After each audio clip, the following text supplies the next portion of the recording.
गुरु की साजी नवाजी, गुरु रूप प्यारी, खालसा साध संगत जी।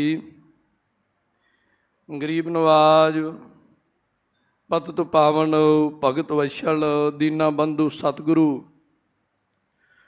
दो जहान दे वाली, दसां ही पातशाहियां दे आत्मक स्वरूप साहिब श्री गुरु ग्रंथ साहिब जी महाराज सतगुरां जी दी पावन पवित्र हाजरी दे अंदर जुड़ बैठे सतसंगी जनों, सतगुरां जी की अपार बख्शिश रहमत कृपा हो रही है। आप सरबत संगतां नौवें पातशाह नौवें नानक धन गुरु तेग बहादुर साहब जी महाराज तेग बहादुर सिमरिए घर नौने दे आवे धाए सब थाई होए सहाय। सतगुरु गुरु तेग बहादुर साहब जी महाराज सतगुरां जी की पावन पवित्र अस्थान गुरुद्वारा सीसगंज साहब विखे नतमस्तक हो रहे हो। वड्डियां भागां वाले हो, बड़े प्रेम सत्कार दे नाल गुरबानी दा रस पिनड़ा शब्द कीर्तन श्री आसा जी की वार दा कीर्तन रागी ਸਿੰਘਾਂ ਦੇ ਪਾਸੋਂ ਆਪ ਸਰਬੱਤ ਸੰਗਤਾਂ ਨੇ बड़े प्रेम सत्कार शरधा भावना ਦੇ ਨਾਲ ਸਰਵਣ ਕੀਤਾ है। आओ संगत जी लड़ीवार गुर शब्द की विचार जो आप सरबत संगतां बड़े प्रेम सत्कार शरधा भावना दे नाल सरवण करते हो। सिंह साहब की पावन रसना तो पावन शब्द का जाप आप संगतां ने सरवण किया है। गुरु चरणों के अंदर हाजरी लवाइए, कोई भी रसना वांझी ना रवे। गज करके फतेह बुलाओ जी। वाहिगुरु जी का खालसा वाहिगुरु जी की फतेह। गरीब नवाज सतगुरु जी जो महाराज पावन पवित्र उपदेश की साढ़े ताईं बख्शिश कर रहे ने, आओ शब्द की विचार के नाल जुड़ जाइए। गरीब नवाज सतगुरु महाराज जी सानू की उपदेश बख्शिश कर रहे ने, मन बिरतियां नू इकागर करो। बड़े प्रेम सत्कार दे नाल आखो जी सतनाम श्री वाहिगुरु साहिब जी। श्लोक महला पंजवा। पंजवें पातशाह शहीदां दे सरताज बाणी के बोहित निमरता दे पुंज साहिब श्री गुरु अर्जन देव साहब जी महाराज जिन्हां सतगुरां जी दे बाबत आपां पढ़दे हां, जपियो जिन अर्जन देव गुरु फिर संकट जोन गर्भ ना आयो। धन गुरु गुरु अर्जन देव साहब जी महाराज सतगुरां जी की गूजरी की वार की कथा विचार संगत जी चल रही है। जिस गूजरी की वार के अंदर दो श्लोक धन गुरु गुरु अर्जन देव सच्चे पातशाह महाराज सतगुरां जी दे आउणगे ते पौड़ी भी सतगुरु गुरु अर्जन देव साहब सच्चे महाराज जी की उचारण की आवेगी। गरीब नवाज धन गुरु गुरु अर्जन देव महाराज जी ये गूजरी की वार के अंदर संगत जी अज का पावन पवित्र उपदेश महाराज धन गुरु गुरु अर्जन देव महाराज जी बख्शिश करते हैं। लदम लबन हार करम करंदो मां पिरी। धन गुरु गुरु अर्जन देव साहब जी महाराज सतगुरां जी ने अज का पावन उपदेश बख्शिश किया है। लदम लबन हार कर्म करन दो मां पिरी। कर्म का अर्थ है संगत जी बख्शिश कर दो करन वाला। मां का अर्थ है मेरा, पिरी का अर्थ है परमात्मा। कहते जिहदे उपर वो परिपूर्ण अकाल पुरख वाहिगुरु अपनी बख्शिश कर दिंदा है ना, कहते लदम लभन हार। कहते लभन हार जिहड़ा लभन योग परमात्मा है। कहते जग्यासू ने उस परमात्मा की कृपा द्वारा उस परमात्मा नूं अपने हिरदे दे अंदरों लभ लिया, क्योंकि परमात्मा वसदा ते सारियां दे हिरदे अंदर है। आपां बाणी दे किन्ने बचन पढ़दे हां, मरज बचन करदे तू हिरदै गुप्त वसै दिन राती तेरा भाव ना बुझै गवारी। मरज वसदा तू सारियां दे हिरदे अंदर है, पर महाराज असीं मूर्ख लोग तेरे प्रेम नूं नहीं जाणदे कि परमात्मा साडे अंग संग नहीं वसदा। परमात्मा साडे हिरदे अंदर वसदा है। किसे ने परमात्मा नूं लभ्या कि परमात्मा की प्राप्ति के जंगलों के जा करके होंदी है। घर दे विच बैठ करके रब की बंदगी नहीं हो सकती, नाम नहीं जपिया जा सकता। मनु सिमरती ने बंदे नूं चार भागां विच वंडिया मनुख नूं, ਤੇ 4 ਭਾਗਾਂ ਦੇ ਵਿੱਚ ਵੰਡ ਕਰਕੇ ਉਹਨੂੰ 4 ਨਾਮ ਦਾ ਦਿੱਤੇ, ਬ੍ਰਾਹਮਣ, ਕਸ਼ਤਰੀ, ਵੈਸ ਤੇ ਸ਼ੂਦਰ। ਤੇ ਬੰਦੇ ਦੀ ਉਮਰ ਨੂੰ 100 ਸਾਲ ਦੀ ਮਿਥਿਆ ਜਾਣ ਕਰਕੇ ਕਿ ਇੱਕ ਬੰਦਾ ਹੱਦ ਤੱਕ 100 ਸਾਲ ਦੀ ਉਮਰ ਜੀ ਸਕਦਾ ਹੈ, 100 ਤੋਂ ਵੱਧ ਵੀ ਕੋਈ ਜੀ ਸਕਦੇ ਹੈ। ਬੰਦੇ ਦੀ 100 ਸਾਲ ਦੀ ਉਮਰ ਨੂੰ 4 ਭਾਗਾਂ ਦੇ ਵਿੱਚ ਵੰਡ ਦਿੱਤਾ। 1 ਤੋਂ 25 ਸਾਲ, 25 ਤੋਂ 50, 50 ਤੋਂ 75, 75 ਤੋਂ 100 ਸਾਲ ਦਾ ਸਮਾਂ, ਜਿਹਦੇ ਵਿੱਚੋਂ ਇਹਨਾਂ ਨੂੰ 4 ਨਾਮ ਦੇ ਦਿੱਤੇ ਗਏ, ਬ੍ਰਹਮਚਾਰੀ, ਗ੍ਰਸਤੀ, ਬਾਨਪ੍ਰਸਤੀ ਤੇ ਸੰਨਿਆਸੀ। ਜਿਨ੍ਹਾਂ ਦੇ ਵਿੱਚੋਂ ਗ੍ਰਸਤੀ ਨੂੰ ਬੜਾ ਮਾੜਾ ਸਮਝਿਆ ਜਾਣ ਲੱਗਾ ਕਿ ਗ੍ਰਸਤੀ ਜਿਹੜੇ ਨੇ ਉਹ ਸਭ ਤੋਂ ਨੀਚ ਨੇ, ਸਭ ਤੋਂ ਅਤ ਨੀਵੇਂ ਦਰਜੇ ਦੇ ਨੇ। ਪਰ ਦੀਨ ਦੁਨੀਆ ਦੇ ਮਾਲਕ ਧੰਨ ਗੁਰੂ ਨਾਨਕ ਦੇਵ ਮਹਾਰਾਜ ਸਤਿਗੁਰਾਂ ਜੀ ਦਾ ਦੁਨੀਆ ਦੇ ਵਿੱਚ ਅਵਤਾਰ ਹੋਇਆ। ਸਤਿਗੁਰੂ ਗੁਰੂ ਨਾਨਕ ਦੇਵ ਸਾਹਿਬ ਮਹਾਰਾਜ ਸਤਿਗੁਰਾਂ ਜੀ ਨੇ ਗ੍ਰਸਤ ਧਰਮ ਨੂੰ ਪ੍ਰਧਾਨਤਾ ਦਿੱਤੀ। ਜਦੋਂ ਸਤਿਗੁਰੂ ਗੁਰੂ ਨਾਨਕ ਦੇਵ ਸਾਹਿਬ ਸੱਚੇ ਪਾਤਸ਼ਾਹ ਮਹਾਰਾਜ ਸੰਗਤ ਜੀ ਸੁਮੇਰ ਪਰਬਤ 'ਤੇ ਗਏ, ਉੱਥੇ ਵੀ ਸਿੱਧਾਂ ਦੇ ਨਾਲ ਵਿਚਾਰ ਚਰਚਾ ਮਹਾਰਾਜ ਧੰਨ ਗੁਰੂ ਨਾਨਕ ਦੇਵ ਮਹਾਰਾਜ ਦੀ ਹੁੰਦੀ ਹੈ। ਸਤਿਗੁਰੂ ਗੁਰੂ ਨਾਨਕ ਦੇਵ ਮਹਾਰਾਜ ਜੀ ਅਚਲ ਬਟਾਲੇ ਚੱਲ ਕੇ ਜਾਂਦੇ ਹੈ, ਉੱਥੇ ਵੀ ਮਹਾਰਾਜ ਦੇ ਨਾਲ ਸਿੱਧਾਂ ਦੀ ਵਿਚਾਰ ਚਰਚਾ ਹੁੰਦੀ ਹੈ। ਸਿੱਧ ਧੰਨ ਗੁਰੂ ਨਾਨਕ ਦੇਵ ਮਹਾਰਾਜ ਨੂੰ ਕਹਿਣ ਲੱਗੇ ਕਿ ਗ੍ਰਸਤੀ ਬਹੁਤ ਮਾੜੇ ਨੇ, ਗ੍ਰਸਤੀ ਜੀਵਨ ਦੇ ਵਿੱਚ ਰਹਿ ਕਰਕੇ ਰੱਬ ਨੂੰ ਨਹੀਂ ਮਿਲਿਆ ਜਾ ਸਕਦਾ, ਪਰਮਾਤਮਾ ਦੀ ਪ੍ਰਾਪਤੀ ਨਹੀਂ ਹੁੰਦੀ। ਪਰ ਧੰਨ ਗੁਰੂ ਨਾਨਕ ਦੇਵ ਮਹਾਰਾਜ ਜੀ ਨੇ ਗ੍ਰਸਤ ਜੀਵਨ ਨੂੰ ਸਭ ਤੋਂ ਉੱਤਮ ਦੱਸਿਆ। ਤੇ ਸਤਿਗੁਰਾਂ ਜੀ ਦੀ ਬਾਣੀ ਜਿਹੜੀ ਸਾਨੂੰ ਸਮਝਾਉਂਦੀ ਹੈ, ਮਹਾਰਾਜ ਕਹਿੰਦੇ ਗ੍ਰਹਿ ਤਜ ਬਨ ਖੰਡ ਜਾਈਐ, ਚੁੰਨ ਖਾਈਐ ਕੰਦਾ, ਅਜੋ ਬਕਾਰ ਨਾ ਛੋਡਈ, ਪਾਪੀ ਮਨ ਮੰਦਾ। ਭਗਤ ਫਰੀਦ ਜੀ ਦਾ ਪਾਵਨ ਬਚਨ ਆਪਾਂ ਪੜ੍ਹਦੇ ਹਾਂ। ਭਗਤ ਫਰੀਦ ਜੀ ਕਹਿੰਦੇ ਕੋਈ ਕਵੇ ਕਿ ਜੰਗਲਾਂ ਦੇ ਵਿੱਚੋਂ ਹੀ ਜਾ ਕੇ ਰੱਬ ਦੀ ਪ੍ਰਾਪਤੀ ਹੁੰਦੀ ਹੈ, ਤੇ ਭਗਤ ਫਰੀਦ ਜੀ ਦਾ ਆਪਾਂ ਪਾਵਨ ਬਚਨ ਪੜ੍ਹਦੇ ਹਾਂ। ਭਗਤ ਜੀ ਕਹਿੰਦੇ ਫਰੀਦਾ ਜੰਗਲ ਜੰਗਲ ਕਿਆ ਭਵ ਹੈ, ਵਣ ਕੰਡਾ ਮੋੜੇ ਹੈ, ਵਸੀ ਰੱਬ ਹਿਆਲੀਐ, ਜੰਗਲ ਕਿਆ ਟੂੜੇ ਹੈ। ਭਗਤ ਫਰੀਦ ਜੀ ਕਹਿੰਦੇ ਰੱਬ ਤਾਂ ਤੇਰੇ ਅੰਦਰ ਹੈ, ਉਸ ਰੱਬ ਨੂੰ ਲੱਭਣ ਦੇ ਵਾਸਤੇ ਤੂੰ ਜੰਗਲਾਂ ਦੇ ਵਿੱਚ ਭਟਕਦਾ ਫਿਰਦਾ ਹੈ। ਜਿੱਥੇ ਆਪਾਂ ਸਤਿਗੁਰੂ ਗੁਰੂ ਗ੍ਰੰਥ ਸਾਹਿਬ ਮਹਾਰਾਜ ਦੀ ਬਾਣੀ ਦੇ ਇਹ ਆਪਾਂ ਬਚਨ ਸਰਵਣ ਕੀਤੇ ਹੈ, ਉੱਥੇ ਸੰਗਤ ਜੀ ਧੰਨ ਭਾਈ ਗੁਰਦਾਸ ਗੁਰੂ ਕੇ ਪਿਆਰੇ, ਜਿਨ੍ਹਾਂ ਨੇ ਬੜੀ ਸੋਹਣੀ ਸਾਨੂੰ ਸਿੱਖਿਆ ਦੇ ਕੇ ਸਮਝਾਇਆ ਕਿ ਜਿਹੜੇ ਲੋਕ ਗ੍ਰਸਤੀ ਜੀਵਨ ਨੂੰ ਮਾੜਾ ਸਮਝਦੇ ਨੇ ਕਿ ਗ੍ਰਸਤੀ ਜੀਵਨ ਦੇ ਵਿੱਚ ਰਹਿ ਕਰਕੇ ਰੱਬ ਨੂੰ ਨਹੀਂ ਮਿਲਿਆ ਜਾ ਸਕਦਾ, ਭਲਿਆ ਮਾਨਸਾ, ਭਾਈ ਗੁਰਦਾਸ ਜੀ ਨੇ ਕਿੰਨੀਆਂ ਸੁੰਦਰ ਉਦਾਹਰਨਾਂ ਦਿੱਤੀਆਂ। ਪਹਿਲੀ ਉਦਾਹਰਨ ਦਿੰਦੇ ਕਹਿੰਦੇ ਚੌਲ ਦੀ ਉਦਾਹਰਨ ਦਿੱਤੀ, ਕਹਿੰਦੇ ਤੁਸ ਮੈਂ ਤੰਦਲ ਬੋਏ ਨਿਪਜੈ ਸਹੰਸਰ ਗੁਣੋ, ਦੇ ਧਾਰ ਕਰਤੈ ਪਰਉਪਕਾਰ ਜੀ।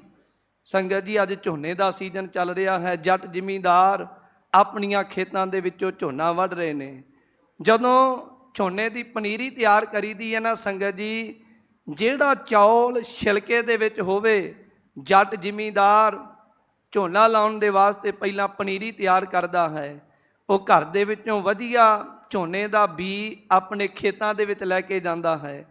ਜਿਹੜਾ ਭਾਈ ਗੁਰਦਾਸ ਜੀ ਕਹਿੰਦੇ ਤੁਸ ਮੈਂ ਤੰਦਲ ਬੋਏ, ਤੰਦਲ ਦਾ ਅਰਥ ਹੈ ਚੌਲ। ਕਹਿੰਦੇ ਜਿਹੜਾ ਚੌਲ ਛਿਲਕੇ ਦੇ ਵਿੱਚ ਹੋਵੇਗਾ, ਕਹਿੰਦੇ ਤੁਸ ਮੈਂ ਤੰਦਲ ਬੋਏ ਨਿਪਜੈ ਸਹੰਸਰ ਗੁਣੋ, ਦੇ ਧਾਰ ਕਰਤੈ ਪਰਉਪਕਾਰ ਦੀ। ਜਿਹੜਾ ਚੌਲ ਛਿਲਕੇ ਦੇ ਵਿੱਚ ਹੋਵੇਗਾ, ਉਹਨੂੰ ਜੱਟ ਜ਼ਿਮੀਂਦਾਰ ਖੇਤ ਦੇ ਵਿੱਚ ਬੀਜੇਗਾ, ਕਹਿੰਦੇ ਉਹ ਹਜ਼ਾਰਾਂ ਗੁਣਾ ਵੱਧ ਪੈਦਾ ਹੋਵੇਗਾ। ਇੱਕ ਮਰਲਾ ਖੇਤ ਦਾ ਪਨੀਰੀ ਬੀਜੀ, ਇੱਕ ਮਰਲੇ ਤੋਂ ਕਿੰਨਾ ਵੱਡਾ ਫਲਾਅ ਹੋ ਜਾਂਦਾ ਹੈ। ਕਿੰਨੇ ਖੇਤ ਦੇ ਵਿੱਚ ਆਪਾਂ ਜੱਟ ਜ਼ਿਮੀਂਦਾਰ ਝੋਨਾ ਲਾਉਂਦੇ ਹੈ। ਕਹਿੰਦੇ ਤੁਸ ਮੈਂ ਤੰਦਲ ਬੋਏ ਨਿਪਜੈ ਸਹੰਸਰ ਗੁਣੋ, ਦੇ ਧਾਰ ਕਰਤੈ ਪਰਉਪਕਾਰ ਦੀ। ਕਹਿੰਦੇ ਚੌਲਾਂ ਨੇ ਕਿੰਨਾ ਪਰਉਪਕਾਰ ਕੀਤਾ, ਕਿੰਨਾ ਵਾਧਾ ਹੋਇਆ। ਫਿਰ ਅਗਲਾ ਬਚਨ ਕਰਦੇ ਕਹਿੰਦੇ ਤੁਸ ਮੈਂ ਤੰਦਲ ਬੋਏ, ਤੁਸ ਮੈਂ ਤੰਦਲ ਨਿਰਵਿਘਨ ਨਾ ਲਾਗੇ ਘੁਣ। ਕਹਿੰਦੇ ਚੌਲ ਛਿਲਕੇ ਵਿੱਚ ਰਹਿੰਦੇ ਆ ਨਾ, ਕਹਿੰਦੇ ਉਹਨਾਂ ਨੂੰ ਕੋਈ ਘੁਣ ਸੁਸਰੀ ਆਦਿਕ ਨਹੀਂ ਲੱਗਦੀ। ਕਹਿੰਦੇ ਰਾਖੇ ਰਹੇ ਚਰੰਕਾਲ ਹੋਤ ਨਾ ਵਿਕਾਰ ਜੀ। ਕਹਿੰਦੇ ਚੌਲ ਜਿੰਨਾ ਚਿਰ ਛਿਲਕੇ ਦੇ ਵਿੱਚ ਰਹਿਣਗੇ, ਕਹਿੰਦੇ ਕਦੇ ਵਾਸਤੇ ਖਰਾਬ ਨਹੀਂ ਹੋਣਗੇ, ਉਹਨਾਂ ਨੂੰ ਘੁਣ ਨਹੀਂ ਲੱਗੇਗਾ, ਉਹਨਾਂ ਦਾ ਰੰਗ ਫਿੱਕਾ ਨਹੀਂ ਪਵੇਗਾ। ਪਰ ਭਾਈ ਗੁਰਦਾਸ ਜੀ ਕਹਿੰਦੇ ਗੁਰਮੁਖ ਪਿਆਰਿਓ, ਜਦੋਂ ਚੌਲਾਂ ਨੂੰ ਛਿਲਕੇ ਤੋਂ ਛਿਲਕਾ ਤੇ ਚੌਲ ਵੱਖ ਕਰ ਦੇਵਾਂਗੇ, ਤੁਸ ਮੈਂ ਨਿਕਸ ਹੋਏ ਭਗਣ ਮਲੀਨ ਰੂਪ। ਕਹਿੰਦੇ ਉਹ ਚੌਲ ਦਾ ਰੂਪ ਉਹ ਚਿੱਟੇ ਰੰਗ ਦਾ ਨਹੀਂ ਰਹਿ ਜਾਂਦਾ, ਉਹਦਾ ਚੌਲ ਦਾ ਰੂਪ ਵੀ ਬਦਲ ਜਾਂਦਾ ਏ। ਸਵਾਦ ਕਰਵਾਏ ਰਾਧੇ ਰਹੇ ਨਾ ਸੰਸਾਰ ਜੀ, ਕਹਿੰਦੇ ਉਹਦਾ ਸਵਾਦ ਵੀ ਬਦਲ ਜਾਂਦਾ ਏ। ਕਹਿੰਦੇ ਜਿਹੜਾ ਚੌਲ ਛਿਲਕੇ ਦੇ ਵਿੱਚੋਂ ਬਾਹਰ ਹੋ ਗਿਆ, ਉਹਨੂੰ ਬੀਜਣ ਦਾ ਯਤਨ ਕਰੋਗੇ, ਉਹ ਬੀਜਿਆ ਨਹੀਂ ਜਾਵੇਗਾ। ਅਖੀਰ ਤੇ ਸਾਨੂੰ ਸਿੱਖਿਆ ਦਿੱਤੀ, ਜਿਹੜੇ ਕਹਿੰਦੇ ਘਰ ਦੇ ਵਿੱਚ ਰਹਿ ਕੇ ਰੱਬ ਦੀ ਬੰਦਗੀ ਨਹੀਂ ਹੁੰਦੀ। ਭਾਈ ਗੁਰਦਾਸ ਜੀ ਕਹਿੰਦੇ ਗੁਰ ਉਪਦੇਸ਼ ਗ੍ਰਹਿ ਮੈਂ ਬੈਰਾਗੀ, ਗ੍ਰਹਿ ਤਜ ਬਨ ਖੰਡ ਹੋਤ ਨਾ ਉਧਾਰ ਜੀ। ਕਹਿੰਦੇ ਐਵੇਂ ਗੁਰੂ ਦੀ ਸਿੱਖਿਆ ਹੈ, ਗੁਰੂ ਕੇ ਪਿਆਰਿਆ, ਗੁਰੂ ਦਾ ਉਪਦੇਸ਼ ਹੈ, ਗੁਰੂ ਦੀ ਸਿੱਖਿਆ ਹੈ ਤੇਰੇ ਤਾਈਂ। ਘਰ ਨੂੰ ਛੱਡ ਕੇ ਬਾਹਰ ਜੰਗਲਾਂ ਦੇ ਵਿੱਚ ਜਾ ਕਰਕੇ ਕਦੇ ਵਾਸਤੇ ਮੁਕਤੀ ਨਹੀਂ ਮਿਲਣੀ, ਪਰਮਾਤਮਾ ਨਹੀਂ ਮਿਲਣਾ। ਪਰਮਾਤਮਾ ਮਿਲਣਾ ਹੈ ਘਰ ਦੇ ਵਿੱਚ ਰਹਿ ਕੇ ਹੀ ਪਰਮਾਤਮਾ ਦੀ ਪ੍ਰਾਪਤੀ ਹੋ ਸਕਦੀ ਹੈ। ਇੱਕ ਹੋਰ ਭਾਈ ਗੁਰਦਾਸ ਜੀ ਦਾ ਕਵਿਤ ਆਉਂਦਾ ਸੰਗਤ ਜੀ, ਭਾਈ ਗੁਰਦਾਸ ਜੀ ਉਦਾਹਰਨ ਦਿੰਦੇ, ਕਹਿੰਦੇ ਵੇਖੋ ਜੈਸੇ ਪ੍ਰਾਤ ਸਮੇਂ ਖੱਗ ਜਾਤ ਉੱਡ ਬਿਰਖ ਸੇ, ਬਹੁਰ ਆਏ ਬੈਠਤ ਬਿਰਖੀ ਮੈਂ ਆਏ ਕਹਿ। ਕਹਿੰਦੇ ਸਵੇਰ ਚੜ੍ਹਦੀ ਹੈ ਨਾ, ਸੂਰਜ ਚੜ੍ਹ ਜਾਂਦਾ ਹੈ, ਪੰਛੀ ਆਪਣੇ ਆਲਣਿਆਂ ਤੇ ਬੈਠੇ ਹੁੰਦੇ ਹੈ। ਜਦੋਂ ਸੂਰਜ ਚੜ੍ਹਿਆ, ਅੱਜ ਦੇ ਸੰਗਤ ਜੀ ਪੰਛੀਆਂ ਦੀਆਂ ਡਾਰਾਂ ਕਿਤੇ ਨਜ਼ਰ ਨਹੀਂ ਆਉਂਦੀਆਂ। ਪਹਿਲਾ ਸਮਾਂ ਸੀ, ਆਪਾਂ ਵੇਖਦੇ ਹੁੰਦੇ ਸੀ ਸਵੇਰ ਦਾ ਦਿਨ ਹੋਣਾ, ਪੰਛੀਆਂ ਦੀਆਂ ਡਾਰਾਂ ਨੇ ਆਕਾਸ਼ ਦੇ ਵਿੱਚ ਚੱਕਰ ਕੱਟਣੇ। ਸ਼ਾਮ ਦਾ ਸਮਾਂ ਹੋਣਾ, ਪੰਛੀਆਂ ਦੀਆਂ ਡਾਰਾਂ ਨੇ ਆਕਾਸ਼ ਦੇ ਵਿੱਚ ਚੱਕਰ ਕੱਟਣੇ। ਪਰ ਉਹ ਪੰਛੀ ਅੱਜ ਅਲੋਪ ਹੋ ਗਏ। ਭਾਈ ਗੁਰਦਾਸ ਜੀ ਪੰਛੀਆਂ ਦੀ ਉਦਾਹਰਨ ਦਿੰਦੇ, ਕਹਿੰਦੇ ਸਵੇਰ ਦਾ ਸਮਾਂ ਹੈ, ਸਵੇਰ ਦੇ ਸਮੇਂ ਤੇ ਪੰਛੀ ਉੱਡ ਕੇ ਆਕਾਸ਼ ਦੇ ਵਿੱਚ ਚਲੇ ਜਾਂਦੇ ਹੈ। ਸ਼ਾਮ ਪੈਂਦੀ ਹੈ, ਮੁੜ ਕੇ ਪੰਛੀ ਆਲਣਿਆਂ ਤੇ ਆਣ ਕੇ ਆਪਣੇ ਟਿਕਾਣੇ ਤੇ ਟਿਕ ਜਾਂਦੇ ਹੈ। ਦੂਸਰੀ ਉਦਾਹਰਨ ਦਿੱਤੀ, ਕਹਿੰਦੇ ਚੀਟੀ ਚੀਟਾ ਬਿਲ ਸੈ ਨਿਕਸੇ ਉਹ ਧਰ ਗਵਨ ਕੇ, ਬਹੁਰਿਓ ਪੈਸਤ ਜੈਸੇ ਬਿਲ ਹੀ ਮੈਂ ਜਾਏ ਕਹਿ। ਦੂਸਰੀ ਉਦਾਹਰਨ ਦਿੱਤੀ ਕੀੜੇ ਮਕੌੜਿਆਂ ਦੀ, ਕਹਿੰਦੇ ਕੀੜੇ ਮਕੌੜੇ ਖੁੱਡ ਦੇ ਵਿੱਚੋਂ ਬਾਹਰ ਨਿਕਲਦੇ ਹੈ, ਸਾਰਾ ਦਿਨ ਧਰਤੀ ਤੇ ਰੇਂਗਦੇ ਫਿਰਦੇ ਰਹਿੰਦੇ ਹੈ। ਸ਼ਾਮ ਦਾ ਸਮਾਂ ਹੁੰਦਾ ਏ, ਉਹ ਮੁੜ ਕੇ ਹੋਰ ਕਿਤੇ ਨਹੀਂ ਜਾਂਦੇ, ਮੁੜ ਕੇ ਉਹਨਾਂ ਨੂੰ ਆਪਣੀ ਖੁੱਡ ਦੇ ਵਿੱਚ ਹੀ ਵਾਪਸ ਆਉਣਾ ਪੈਂਦਾ ਹੈ। ਤੀਸਰੀ ਉਦਾਹਰਨ ਦਿੱਤੀ, ਕਹਿੰਦੇ ਲੜਕੇ ਲੜਕਾ ਰੂਠ ਜਾਤ ਤਾਤ ਮਾਤ ਸੰਨ, ਭੂਖ ਲਾਗੇ ਤਿਆਗੇ ਹੱਠ ਆਵੇ ਪਛਤਾਏ ਕਹਿ। ਕਹਿੰਦੇ ਕੋਈ ਬੱਚਾ ਆਪਣੇ ਮਾਤਾ ਪਿਤਾ ਦੇ ਨਾਲ ਝਗੜਾ ਕਰ ਲਵੇ, ਮਾਂ ਨਾਲ ਝਗੜਾ ਕਰ ਲਵੇ ਕਿ ਮਾਂ ਮੈਂ ਨਹੀਂ ਤੇਰੇ ਨਾਲ ਬੋਲਣਾ, ਪਿਤਾ ਦੇ ਨਾਲ ਝਗੜਾ ਕਰ ਲਵੇ, ਅੱਜ ਮੈਂ ਤੁਹਾਡੇ ਨਾਲ ਗੱਲਬਾਤ ਨਹੀਂ ਕਰਨੀ। ਕਹਿੰਦੇ ਬੱਚਾ ਕਿੰਨਾ ਚਿਰ ਮਾਂ ਪਿਓ ਦੇ ਨਾਲ ਗੱਲ ਨਹੀਂ ਕਰੇਗਾ। ਲੜਕੇ ਲੜਕਾ ਰੂਠ ਜਾਤ ਤਾਤ ਮਾਤ ਸੰਨ, ਬੱਚਾ ਮਾਤਾ ਪਿਤਾ ਦੇ ਨਾਲ ਲੜਿਆ, ਮਾਂ ਅੱਜ ਮੈਂ ਤੇਰੇ ਨਾਲ ਨਹੀਂ ਬੋਲਣਾ, ਅੱਜ ਮੈਂ ਤੇਰੇ ਨਾਲ ਕੋਈ ਗੱਲ ਨਹੀਂ ਕਰਨੀ। ਇਹ ਜਿੱਦ ਬੱਚੇ ਨੇ ਕਿੰਨਾ ਚਿਰ ਪਕੜੀ ਰੱਖੀ। ਭਾਈ ਗੁਰਦਾਸ ਜੀ ਕਹਿੰਦੇ ਭੂਖ ਲਾਗੇ ਤਿਆਗੇ ਹੱਠ ਆਵੇ ਪਛਤਾਏ ਕੇ। ਜਦੋਂ ਭੁੱਖ ਲੱਗਦੀ ਹੈ ਨਾ, ਬੱਚਾ ਭੁੱਖ ਲੱਗਣ ਤੇ ਕਿਹਦੇ ਵੱਲ ਭੱਜਦਾ ਹੈ? ਮਾਂ ਵੱਲ। ਮਾਂ ਨੂੰ ਕਹਿੰਦਾ ਮਾਂ ਭੁੱਖ ਲੱਗੀ ਹੈ, ਮੈਨੂੰ ਪ੍ਰਸ਼ਾਦਾ ਦੇ, ਕਿਉਂਕਿ ਭੁੱਖ ਲੱਗੇ ਤਾਂ ਹੋਰ ਕੋਈ ਨਹੀਂ ਚੇਤੇ ਕਰਦਾ। ਮਾਂ ਦੀਆਂ ਆਂਦਰਾਂ ਹੀ ਉਹਨੂੰ ਜਾਣਦੀਆਂ ਕਿ ਮੇਰੇ ਬੱਚੇ ਨੂੰ ਭੁੱਖ ਲੱਗੀ ਹੈ। ਭਾਈ ਗੁਰਦਾਸ ਜੀ ਕਹਿੰਦੇ ਬੱਚਾ ਮਾਤਾ ਪਿਤਾ ਦੇ ਨਾਲੋਂ ਰੁੱਸ ਕੇ ਚਲਿਆ ਜਾਵੇ ਤੇ ਰੁੱਸਣ ਤੋਂ ਬਾਅਦ ਜਦੋਂ ਭੁੱਖ ਲੱਗਦੀ ਉਹ ਮਾਂ ਦੇ ਕੋਲ ਹੀ ਚੱਲ ਕੇ ਆਉਂਦਾ ਹੈ ਨਾ।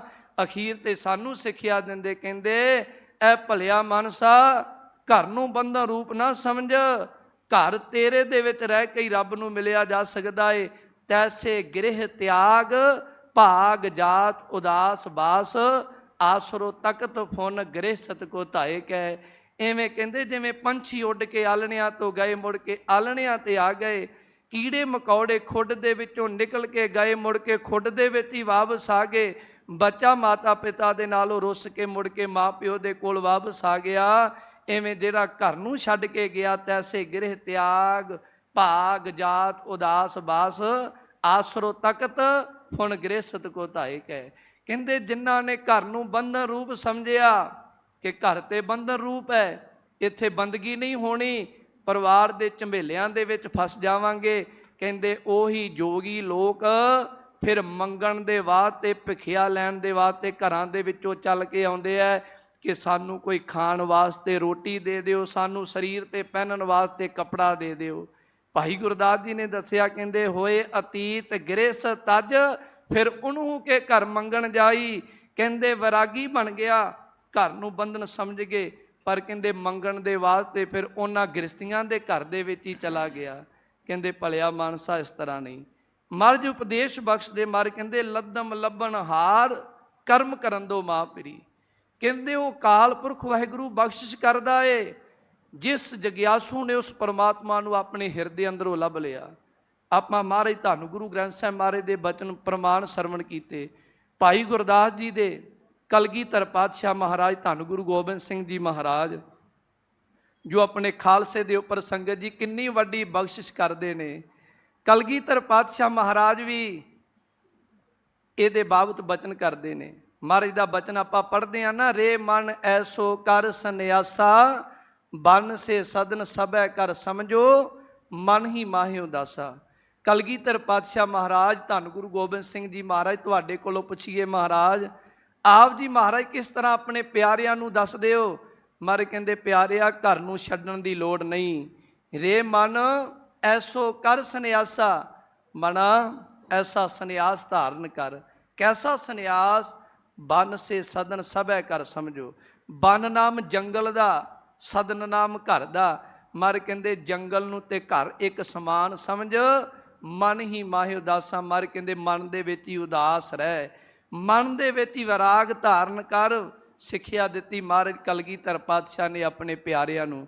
ਮਹਾਰਾਜ ਕਹਿੰਦੇ ਜਤ ਕੀ ਜਟਾ ਜੋ ਕੋ ਮੱਜਣ, ਨੇਮ ਕੇ ਨਖਣ ਵਢਾਓ। ਜੋਗੀ ਲੋਕ ਜੰਗਲਾਂ ਦੇ ਵਿੱਚ ਜਾ ਕੇ ਕੀ ਕਰਦੇ ਐ? ਮਹਾਰਾਜ ਕਹਿੰਦੇ ਆਪਣੀਆਂ ਉਹ ਜਟਾਂ ਵਧਾ ਲੈਂਦੇ ਨੇ। ਮਹਾਰਾਜ ਕਹਿੰਦੇ ਮੇਰੇ ਪਿਆਰੇ ਸਿੱਖ ਨੂੰ ਜਟਾਂ ਵਧਾਉਣ ਦੀ ਵੀ ਲੋੜ ਨਹੀਂ। ਮਹਾਰਾਜ ਨੇ ਕਿਹਾ ਮੇਰੇ ਪਿਆਰੇ ਸਿੱਖ ਨੇ ਕਿਹੜੀਆਂ ਜਟਾਂ ਵਢਾਉਣੀਆਂ ਨੇ? ਜਤ ਕੀ ਜਟਾ। ਮਹਾਰਾਜ ਕਿਹਾ ਮੇਰਾ ਸਿੱਖ ਜਤ ਸਤ ਦੇ ਵਿੱਚ ਪੱਕਾ ਰਵੇ। ਦੇਖ ਪਰਾਈਆਂ ਚੰਗੀਆਂ ਮਾਵਾਂ ਭੈਣਾਂ ਧੀਆਂ ਜਾਣੇ, ਏਕਾ ਨਾਰੀ ਜਤੀ ਹੋਏ, ਪਰ ਨਾਰੀ ਧੀ ਭੈਣ ਵਖਾਣੇ। ਮਹਾਰਾਜ ਨੇ ਕਿਹਾ ਮੇਰਾ ਸਿੱਖ ਇਹ ਜਤ ਦੀਆਂ ਜਟਾਂ ਵਧਾਵੇ। ਜੋਗ ਕੋ ਮੱਜਣ, ਮਹਾਰਾਜ ਕਹਿੰਦੇ ਜੋਗ ਦਾ ਇਸ਼ਨਾਨ ਕਰੇ, ਅੰਮ੍ਰਿਤ ਵੇਲੇ ਉੱਠੇ। ਮਹਾਰਾਜ ਕਹਿੰਦੇ ਘਰ ਦੇ ਵਿੱਚ ਗੁਰ ਸਤਿਗੁਰ ਕਾ ਜੋ ਸਿੱਖ ਅਖਾਏ, ਸੋ ਭਲਕੇ ਉਠਿਆਰ ਨਾਮ ਧਿਆਵੈ, ਉਦਮ ਕਰੇ ਭਲਕੇ ਪ੍ਰਭਾਤੀ, ਇਸ਼ਨਾਨ ਕਰੇ ਅੰਮ੍ਰਿਤਸਰ ਨਹਾਵੈ। ਕਹਿੰਦੇ ਅੰਮ੍ਰਿਤ ਵੇਲੇ ਉੱਠ ਕੇ ਮਹਾਰਾਜ ਦੀ ਬਾਣੀ, ਇਸ਼ਨਾਨ ਕਰਕੇ ਬਾਣੀ ਪੜ੍ਹੇ ਤੇ ਨਾਮ ਜਪੇ। ਮਰ ਕਹਿੰਦੇ ਨੇਮ ਕੇ ਨਖਣ ਵਢਾਓ। ਉਹ ਆਪਣੇ ਨੌ ਵੀ ਵਧਾ ਲੈਂਦੇ ਆ। ਮਰ ਕਹਿੰਦੇ ਮੇਰੇ ਸਿੱਖ ਨੇ ਨਿਜਮ ਰੂਪੀ ਨੌ ਵਧਾਉਣੇ ਹੈ। ਮੇਰਾ ਸਿੱਖ ਨਿਜਮ ਦਾ ਪੱਕਾ ਹੋਵੇ। ਮੇਰੇ ਸਿੱਖ ਦਾ ਨਿਜਮ ਕੀ ਹੋਵੇ? ਅੰਮ੍ਰਿਤ ਵੇਲੇ ਉੱਠੇ, ਬਾਣੀ ਪੜ੍ਹੇ, ਨਾਮ ਜਪੇ, ਧਰਮ ਦੀ ਕਿਰਤ ਕਰੇ। ਇਹ ਮੇਰੇ ਸਿੱਖ ਦਾ ਨਿਜਮ ਬਣ ਜਾਵੇ। ਮਹਾਰਾਜ ਦਾ ਬਚਨ ਆਪਾਂ ਪੜ੍ਹ ਰਹੇ ਹਾਂ ਕਿ ਪਿਆਰਿਆ ਜੋ ਕੋ ਮੱਜਨ ਨੇਮ ਕੇ ਨਖਣ ਵਢਾਓ। ਅੱਗੇ ਕਲਗੀਧਰ ਪਾਤਸ਼ਾਹ ਮਹਾਰਾਜ ਕਹਿੰਦੇ ਗਿਆਨ ਗੁਰੂ ਆਤਮ ਉਪਦੇਸੋ, ਨਾਮ ਵਿਭੂਤ ਲਗਾਓ। ਮਹਾਰਾਜ ਕਹਿੰਦੇ ਗਿਆਨ ਨੂੰ ਗੁਰੂ ਧਾਰਨ ਕਰ। ਗਿਆਨ ਗੁਰੂ ਆਤਮ ਉਪਦੇਸੋ, ਆਪਣੀ ਆਤਮਾ ਨੂੰ ਉਪਦੇਸ਼ ਦੇ ਤੇ ਨਾਮ ਦੀ ਵਿਭੂਤੀ, ਨਾਮ ਦੀ ਸੁਆਹ ਆਪਣੇ ਸਰੀਰ ਤੇ ਲਗਾ। ਇੱਥੇ ਬਚਨ ਨਹੀਂ, ਮਹਾਰਾਜ ਅੱਗੇ ਬਚਨ ਕਰਦੇ। ਮਹਾਰਾਜ ਕਹਿੰਦੇ ਘਰ ਵਿੱਚ ਰਹਿ ਕੇ ਹੀ ਰੱਬ ਮਿਲਿਆ ਜਾ ਸਕਦਾ ਏ। ਕਿਵੇਂ ਮਿਲਿਆ ਜਾ ਸਕਦਾ? ਕਲਗੀਧਰ ਪਾਤਸ਼ਾਹ ਮਹਾਰਾਜ ਕਹਿੰਦੇ ਅਲਪ ਆਹਾਰ ਸੁਲਭ ਸੀ ਨਿੰਦਰਾ, ਦਇਆ ਸ਼ਿਮਾ ਤਨ ਪ੍ਰੀਤ। ਮਹਾਰਾਜ ਕਹਿੰਦੇ ਥੋੜਾ ਭੋਜਨ ਖਾ, ਕਿਉਂਕਿ ਜੈਸਾ ਅੰਨ ਤੈਸਾ ਮਨ। ਬੰਦਾ 10-12 ਰੋਟੀਆਂ ਰਾਤ ਨੂੰ ਖਾ ਲਵੇ, ਖਾ ਕੇ ਕਵੇ ਕਿ ਦਿਨ ਚੜ੍ਹਦੇ ਮੈਨੂੰ ਅੰਮ੍ਰਿਤ ਵੇਲੇ ਜਾਗ ਆ ਜਾਵੇਗੀ, ਕਦੇ ਵਾਸਤੇ ਨਹੀਂ ਆਵੇਗੀ। ਮਰ ਕਹਿੰਦੇ ਅਲਪ ਆਹਾਰ, ਥੋੜਾ ਭੋਜਨ ਖਾ, ਸੁਲਭ ਸੀ ਨਿੰਦਰਾ। ਮਰ ਕਹਿੰਦੇ ਥੋੜੀ ਨੀਂਦ ਲੈ, ਦਇਆ ਸ਼ਿਮਾ ਤਨ ਪ੍ਰੀਤ। ਮਰ ਕਹਿੰਦੇ ਦਇਆ ਤੇ ਮਾਫੀ ਦੇ ਨਾਲ ਪ੍ਰੀਤੀ ਕਰ। ਸਿੱਖ ਦੇ ਅੰਦਰ ਦਇਆ ਵੀ ਹੋਣੀ ਚਾਹੀਦੀ ਹੈ, ਸਿੱਖ ਦੇ ਅੰਦਰ ਮਾਫੀ ਦਾ ਗੁਣ ਵੀ ਹੋਣਾ ਚਾਹੀਦਾ ਹੈ। ਕਿਸੇ ਕੋਲੋਂ ਗਲਤੀ ਹੋ ਜਾਵੇ, ਸਿੱਖ ਦੇ ਅੰਦਰ ਮਾਫੀ ਦਾ ਗੁਣ ਹੋਣਾ ਚਾਹੀਦਾ ਹੈ, ਸਿੱਖ ਨੂੰ ਮਾਫ ਕਰ ਦੇਣਾ ਚਾਹੀਦਾ ਹੈ। ਮਰ ਕਹਿੰਦੇ ਅਲਪ ਆਹਾਰ ਸੁਲਭ ਸੀ ਨਿੰਦਰਾ, ਦਇਆ ਸ਼ਿਮਾ ਤਨ ਪ੍ਰੀਤ, ਸੀਲ ਸੰਤੋਖ ਸਦਾ ਨਿਰਵਾਹਿਬੋ, ਹੋਵੇ ਬੋ ਤ੍ਰਿਗੁਣ ਤੀਤ। ਮਰ ਕਹਿੰਦੇ ਮੇਰਾ ਸਿੱਖ ਜਿਹੜਾ ਹੈ ਨਾ, ਸੀਲ ਠੰਡੇ ਸੁਭਾਅ ਵਾਲਾ ਹੋਵੇ। ਸਿੱਖ ਮੇਰੇ ਦਾ ਸੁਭਾਅ ਠੰਡਾ ਹੋਵੇ, ਮੇਰਾ ਸਿੱਖ ਸੰਤੋਖੀ ਹੋਵੇ। ਇਹ ਨਹੀਂ ਮੇਰੇ ਸਿੱਖ ਨੂੰ ਕੋਈ ਇੱਕ ਗੱਲ ਕਹਿ ਦੇਵੇ ਤੇ ਉਹ ਅੱਗੋਂ ਇੱਕ ਦੀਆਂ 4 ਸੁਣਾ ਦੇਵੇ। ਸਿੱਖ ਦਾ ਸੁਭਾਅ ਠੰਡਾ ਹੋਵੇ, ਸੰਤੋਖੀ ਹੋਵੇ ਤੇ 3 ਗੁਣਾਂ ਤੋਂ ਅਤੀਤ ਹੋਵੇ। ਮਰ ਕਹਿੰਦੇ ਕਾਮ ਕ੍ਰੋਧ ਹੰਕਾਰ ਲੋਭ ਹੱਠ ਮੋਹ ਨਾ ਮਨ ਸਿਓ ਲਿਆਵੇ। ਮਰ ਕਹਿੰਦੇ ਜਿਹੜਾ 5 ਵਿਕਾਰਾਂ ਨੂੰ ਆਪਣੇ ਮਨ ਦੇ ਵਿੱਚ ਨਹੀਂ ਲੈ ਕੇ ਆਉਂਦਾ, ਤਬ ਹੀ ਆਤਮ ਤਤ ਕੋ ਦਰਸੇ, ਪਰਮ ਪੁਰਖ ਕਹਿ ਪਾਵੇ। ਗੁਰੂ ਕੇ ਪਿਆਰਿਆ, ਆ ਇਹ ਭਾਵਨਾ ਸਿੱਖ ਦੀ। ਸਿੱਖ ਘਰ ਦੇ ਵਿੱਚ ਰਹਿ ਕੇ ਹੀ ਰੱਬ ਨੂੰ ਮਿਲ ਸਕਦਾ ਏ। ਜੇ ਕਲਗੀਧਰ ਪਾਤਸ਼ਾਹ ਮਹਾਰਾਜ ਧੰਨ ਗੁਰੂ ਗੋਬਿੰਦ ਸਿੰਘ ਮਹਾਰਾਜ ਸਤਿਗੁਰਾਂ ਜੀ ਦੀ ਕਈ ਸਿੱਖਿਆ ਨੂੰ ਮੰਨ ਲਵੇ, ਮਰ ਕਹਿੰਦੇ ਜਿਹੜਾ ਮੰਨ ਲੈਂਦਾ ਪਰਮ ਪੁਰਖ ਕਹਿ ਪਾਵੇ, ਕਹਿੰਦੇ ਉਹ ਪਰਮ ਅਕਾਲ ਪੁਰਖ ਵਾਹਿਗੁਰੂ ਨੂੰ ਉਹ ਪ੍ਰਾਪਤ ਕਰ ਲੈਂਦਾ। ਅੱਜ ਦਾ ਸ਼ਬਦ ਸੰਗਤ ਜੀ ਸਰਵਣ ਕਰ ਰਹੇ ਆਪਾਂ, ਲੱਦਮ ਲੱਭਣ ਹਾਰ ਕਰਮ ਕਰਨ ਦੋ ਮਾਂ ਪ੍ਰੀ। ਕਹਿੰਦੇ ਉਹ ਬਖਸ਼ਿਸ਼ ਕਰਨ ਵਾਲੇ ਪਰਮਾਤਮਾ ਨੇ ਬਖਸ਼ਿਸ਼ ਕਰ ਦਿੱਤੀ ਜਗਿਆਸੂ ਦੇ ਉੱਪਰ। ਉਸ ਜਗਿਆਸੂ ਨੇ ਉਸ ਪਰਮਾਤਮਾ ਨੂੰ ਆਪਣੇ ਹਿਰਦੇ ਦੇ ਅੰਦਰੋਂ ਲੱਭ ਲੈਣਾ ਕੀਤਾ। ਇੱਕੋ ਸਿਰਜਣਹਾਰ ਨਾਨਕ ਬਿਆਨ ਪਸੀਐ। ਮਰ ਕਹਿੰਦੇ ਭਾਈ ਇੱਕ ਸਿਰਜਣਹਾਰ ਹੈ, ਇੱਕ ਪਰਮਾਤਮਾ ਜਿਹੜਾ ਸਾਰੀ ਸ੍ਰਿਸ਼ਟੀ ਨੂੰ ਰਚਣ ਵਾਲਾ ਹੈ, ਇੱਕੋ ਹੀ ਹੈ ਪਰਮਾਤਮਾ। ਨਾਨਕ ਬਿਆਹ ਨਾ ਪਸੀਐ। ਮਰ ਕਹਿੰਦੇ ਬਿਆਹ ਦਾ ਅਰਥ ਹੈ ਦੂਸਰਾ, ਪਸੀਏ ਦਾ ਅਰਥ ਵੇਖੀਦਾ। ਮਹਾਰਾਜ ਕੋਈ ਹੋਰ ਵੇਖੀਦਾ ਨਹੀਂ ਹੈ। ਇੱਕ ਤੂੰ ਹੀ ਦੁਨੀਆ ਰਚਣ ਵਾਲਾ ਹੈ, ਇੱਕ ਦੁਨੀਆ ਨੂੰ ਤੂੰ ਹੀ ਪੈਦਾ ਕਰਨ ਵਾਲਾ। ਤੇਰੇ ਤੋਂ ਬਿਨਾ ਮਹਾਰਾਜ ਕਿਹਦੇ ਅੱਗੇ ਜਾ ਕੇ ਅਸੀਂ ਅਰਦਾਸ ਕਰ ਸਕਦੇ ਹਾਂ। ਮਹਾਰਾਜ ਇੱਕੋ ਸਿਰਜਣਹਾਰ, ਇੱਕ ਹੀ ਤੂੰ ਸੰਸਾਰ ਦੀ ਰਚਨਾ ਕੀਤੀ ਹੈ, ਇੱਕ ਹੀ ਤੂੰ ਸੰਸਾਰ ਦੇ ਲੋਕਾਂ ਨੂੰ ਪਾਲਣਾ ਕਰਨ ਵਾਲਾ ਹੈ, ਇੱਕ ਹੀ ਤੂੰ ਸੰਸਾਰ ਦੇ ਲੋਕਾਂ ਨੂੰ ਦੁਨੀਆ ਦੇ ਵਿੱਚੋਂ ਲੈ ਕੇ ਜਾਣ ਵਾਲਾ ਹੈ। ਮਹਾਰਾਜ ਬਾਣੀ ਦੇ ਅੰਦਰ ਕਹਿੰਦੇ ਆ ਨਾ, ਸਾਹਿਬ ਮੇਰਾ ਏਕੋ ਹੈ, ਭਾਈ ਏਕੋ ਹੈ। ਮਰ ਕਹਿੰਦੇ ਸਾਰਿਆਂ ਦਾ ਮਾਲਕ ਇੱਕ ਹੈ। ਗੁਰੂ ਕੇ ਪਿਆਰਿਆ ਇੱਕ ਨੂੰ ਯਾਦ ਕਰ, ਏਕੋ ਜਪ ਏਕੋ ਸਲਾਹੇ। ਮਰ ਕਹਿੰਦੇ ਇੱਕ ਨੂੰ ਜਪ, ਇੱਕ ਦੀ ਸਲਾਹੁਤਾ ਕਰ, ਇੱਕ ਨੂੰ ਮਨ ਦੇ ਵਿੱਚ ਯਾਦ ਕਰ, ਕਿਉਂਕਿ ਇੱਕੋ ਸਿਰਜਣਹਾਰ, ਇੱਕ ਹੀ ਸਿਰਜਣਹਾਰ ਪਰਮਾਤਮਾ ਹੈ। ਉਹਦੇ ਤੋਂ ਬਿਨਾ ਹੋਰ ਕੋਈ ਦੂਸਰਾ ਨਹੀਂ ਵੇਖਿਆ ਜਾਂਦਾ। ਤੁਧ ਬਿਨ ਦੂਜਾ ਨਾ ਹੀ ਕੋਏ, ਤੂੰ ਕਰਤਾਰ ਕਰੇ ਸੋ ਹੋਏ। ਮਾਰੇ ਤੇਰੇ ਤੋਂ ਬਿਨਾ ਹੋਰ ਕੋਈ ਵੇਖਿਆ ਨਹੀਂ ਜਾਂਦਾ। ਤੂੰ ਕਰਤਾਰ ਹੈ, ਸਭ ਕੁਝ ਤੂੰ ਕਰਨ ਵਾਲਾ। ਤੇਰਾ ਜੋਰ ਤੇਰੀ ਮਨ ਟੇਕ।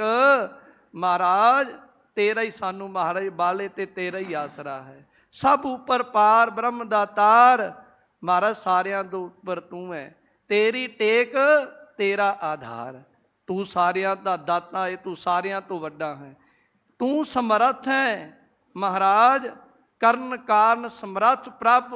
ਜੋ ਕਰੇ ਸੋ ਹੋਈ, ਖਿਨ ਮੈਂ ਥਾਪਿਓ ਥਾਪਦਾ, ਤਿਸ ਬਿਨ ਅਵਰ ਨਹੀਂ ਕੋਈ। ਮਹਾਰਾਜ ਤੇਰੇ ਤੋਂ ਬਿਨਾ ਹੋਰ ਕੋਈ ਨਹੀਂ ਹੈ ਜਿਹਦੇ ਕੋਲ ਮਹਾਰਾਜ ਅਸੀਂ ਜਾ ਕੇ ਅਰਦਾਸ ਕਰ ਸਕੀਏ। ਤੂੰ ਹੀ ਮਹਾਰਾਜ ਸਰਬ ਸ਼ਕਤੀਵਾਨ ਹੈ। ਛਿਨ ਮੈਂ ਰਾਓ ਰੰਕੋ ਕਰੀ, ਰਾਓ ਰੰਕ ਕਰ ਡਾਰੇ। ਰੀਤੇ ਭਰੇ ਭਰੇ ਸਖਨਾਵੈ, ਜਹ ਤਾ ਕੋ ਵਿਵਹਾਰੇ। ਮਹਾਰਾਜ ਤੂੰ ਇੱਕ ਪਲ ਭਰ ਦੇ ਵਿੱਚ ਭਰਿਆਂ ਨੂੰ ਖਾਲੀ ਕਰ ਦਿੰਦਾ ਹੈ, ਖਾਲੀਆਂ ਨੂੰ ਭਰ ਦਿੰਦਾ ਹੈ। ਤੇਰੀ ਮਹਾਰਾਜ ਬਖਸ਼ਿਸ਼ ਰਹਿਮਤ ਹੈ। ਭਗਤ ਨਾਮਦੇਵ ਜੀ ਸੰਗਤ ਜੀ ਰੱਬ ਦੀ ਬੰਦਗੀ ਦੇ ਵਿੱਚ ਨਦੀ ਦੇ ਕਿਨਾਰੇ ਤੇ ਬੈਠੇ ਜੁੜੇ ਨੇ। ਨਾਮ ਦੀ ਮਸਤੀ ਦੇ ਵਿੱਚ ਭਗਤ ਨਾਮਦੇਵ ਜੀ ਜੁੜੇ ਹੋਏ ਨੇ। ਉੱਥੇ ਸੰਗਤ ਜੀ ਇੱਕ ਲੜਕੇ ਦੀ ਮੌਤ ਹੋ ਜਾਂਦੀ ਹੈ। ਲੜਕੇ ਦੇ ਪਰਿਵਾਰ ਵਾਲੇ ਲੜਕੇ ਦਾ ਸੰਸਕਾਰ ਕਰਨ ਦੇ ਵਾਸਤੇ ਸਾਖ ਸੰਬੰਧੀ ਸਾਰੇ ਇਕੱਠੇ ਹੋ ਕੇ ਨਦੀ ਦੇ ਕਿਨਾਰੇ ਤੇ ਆ ਰਹੇ ਨੇ। ਭਗਤ ਨਾਮਦੇਵ ਜੀ ਦੀ ਸਮਾਧੀ ਲੱਗੀ ਹੋਈ ਹੈ। ਇੱਕ ਔਰਤ ਨੇ ਜਿਹੜੀ ਉਸ ਲੜਕੇ ਦੀ ਘਰਵਾਲੀ ਸੀ, ਉਹਨੂੰ ਕਿਹਾ, ਧੀਏ ਜਾ, ਰੱਬੀ ਨਾਮ ਦੇ ਵਿੱਚ ਜੁੜੇ ਮਹਾਤਮਾ ਬੈਠੇ ਨੇ, ਤੂੰ ਸਤੀ ਹੋਣ ਦੇ ਵਾਸਤੇ ਜਾ ਰਹੀ ਹੈ ਆਪਣੀ ਪਤੀ ਦੇ ਨਾਲ, ਜਾ ਉਹਨਾਂ ਦੇ ਤਾਈਂ ਜਾ ਕਰਕੇ ਨਮਸਕਾਰ ਕਰ। ਉਸ ਲੜਕੇ ਦੀ ਘਰਵਾਲੀ ਨੇ ਆਣ ਕੇ ਭਗਤ ਨਾਮਦੇਵ ਜੀ ਨੂੰ ਨਮਸਕਾਰ ਕੀਤੀ। ਭਗਤ ਨਾਮਦੇਵ ਜੀ ਨੇ ਬਚਨ ਕੀਤਾ, ਸੁਹਾਗਵੰਤੀ ਹੋ। ਉਹ ਕਹਿਣ ਲੱਗੀ, ਮੇਰਾ ਤੇ ਪਤੀ ਮਰ ਚੁੱਕਾ ਏ। ਪਰ ਮਹਾਰਾਜ ਦੀ ਬਾਣੀ ਕਹਿੰਦੀ ਆ ਨਾ, ਇੱਕ ਸਾਧ ਬਚਨ ਅਟਲਾਦਾ। ਸਭ ਕੁਝ ਹੋ ਜਾਵੇ, ਇੱਕ ਸਾਧੂ ਦਾ ਬਚਨ ਸਦਾ ਵਾਸਤੇ ਪੂਰਾ ਹੁੰਦਾ ਏ। ਇੱਕ ਸਾਧ ਬਚਨ ਅਟਲਾਦਾ, ਰੱਬ ਦੇ ਪਿਆਰੇ ਦਾ ਬਚਨ ਸਦਾ ਵਾਸਤੇ ਪੂਰਾ ਹੁੰਦਾ ਹੈ। ਇਹ ਵੀ ਬਚਨ ਆਪਾਂ ਪੜ੍ਹਦੇ ਹਾਂ ਨਾ ਬਾਣੀ ਦੇ ਅੰਦਰ, ਪ੍ਰਭ ਭਾਵੈ ਬਿਨ ਸਾਸ ਤੇ ਰਾਖੈ। ਪਰਮਾਤਮਾ ਨੂੰ ਭਾਵੇ ਉਹ ਤੇ ਬਿਨਾਂ ਸਵਾਸਾਂ ਤੋਂ ਵੀ ਰੱਖ ਲੈਂਦਾ ਏ ਸੰਗਤ ਜੀ।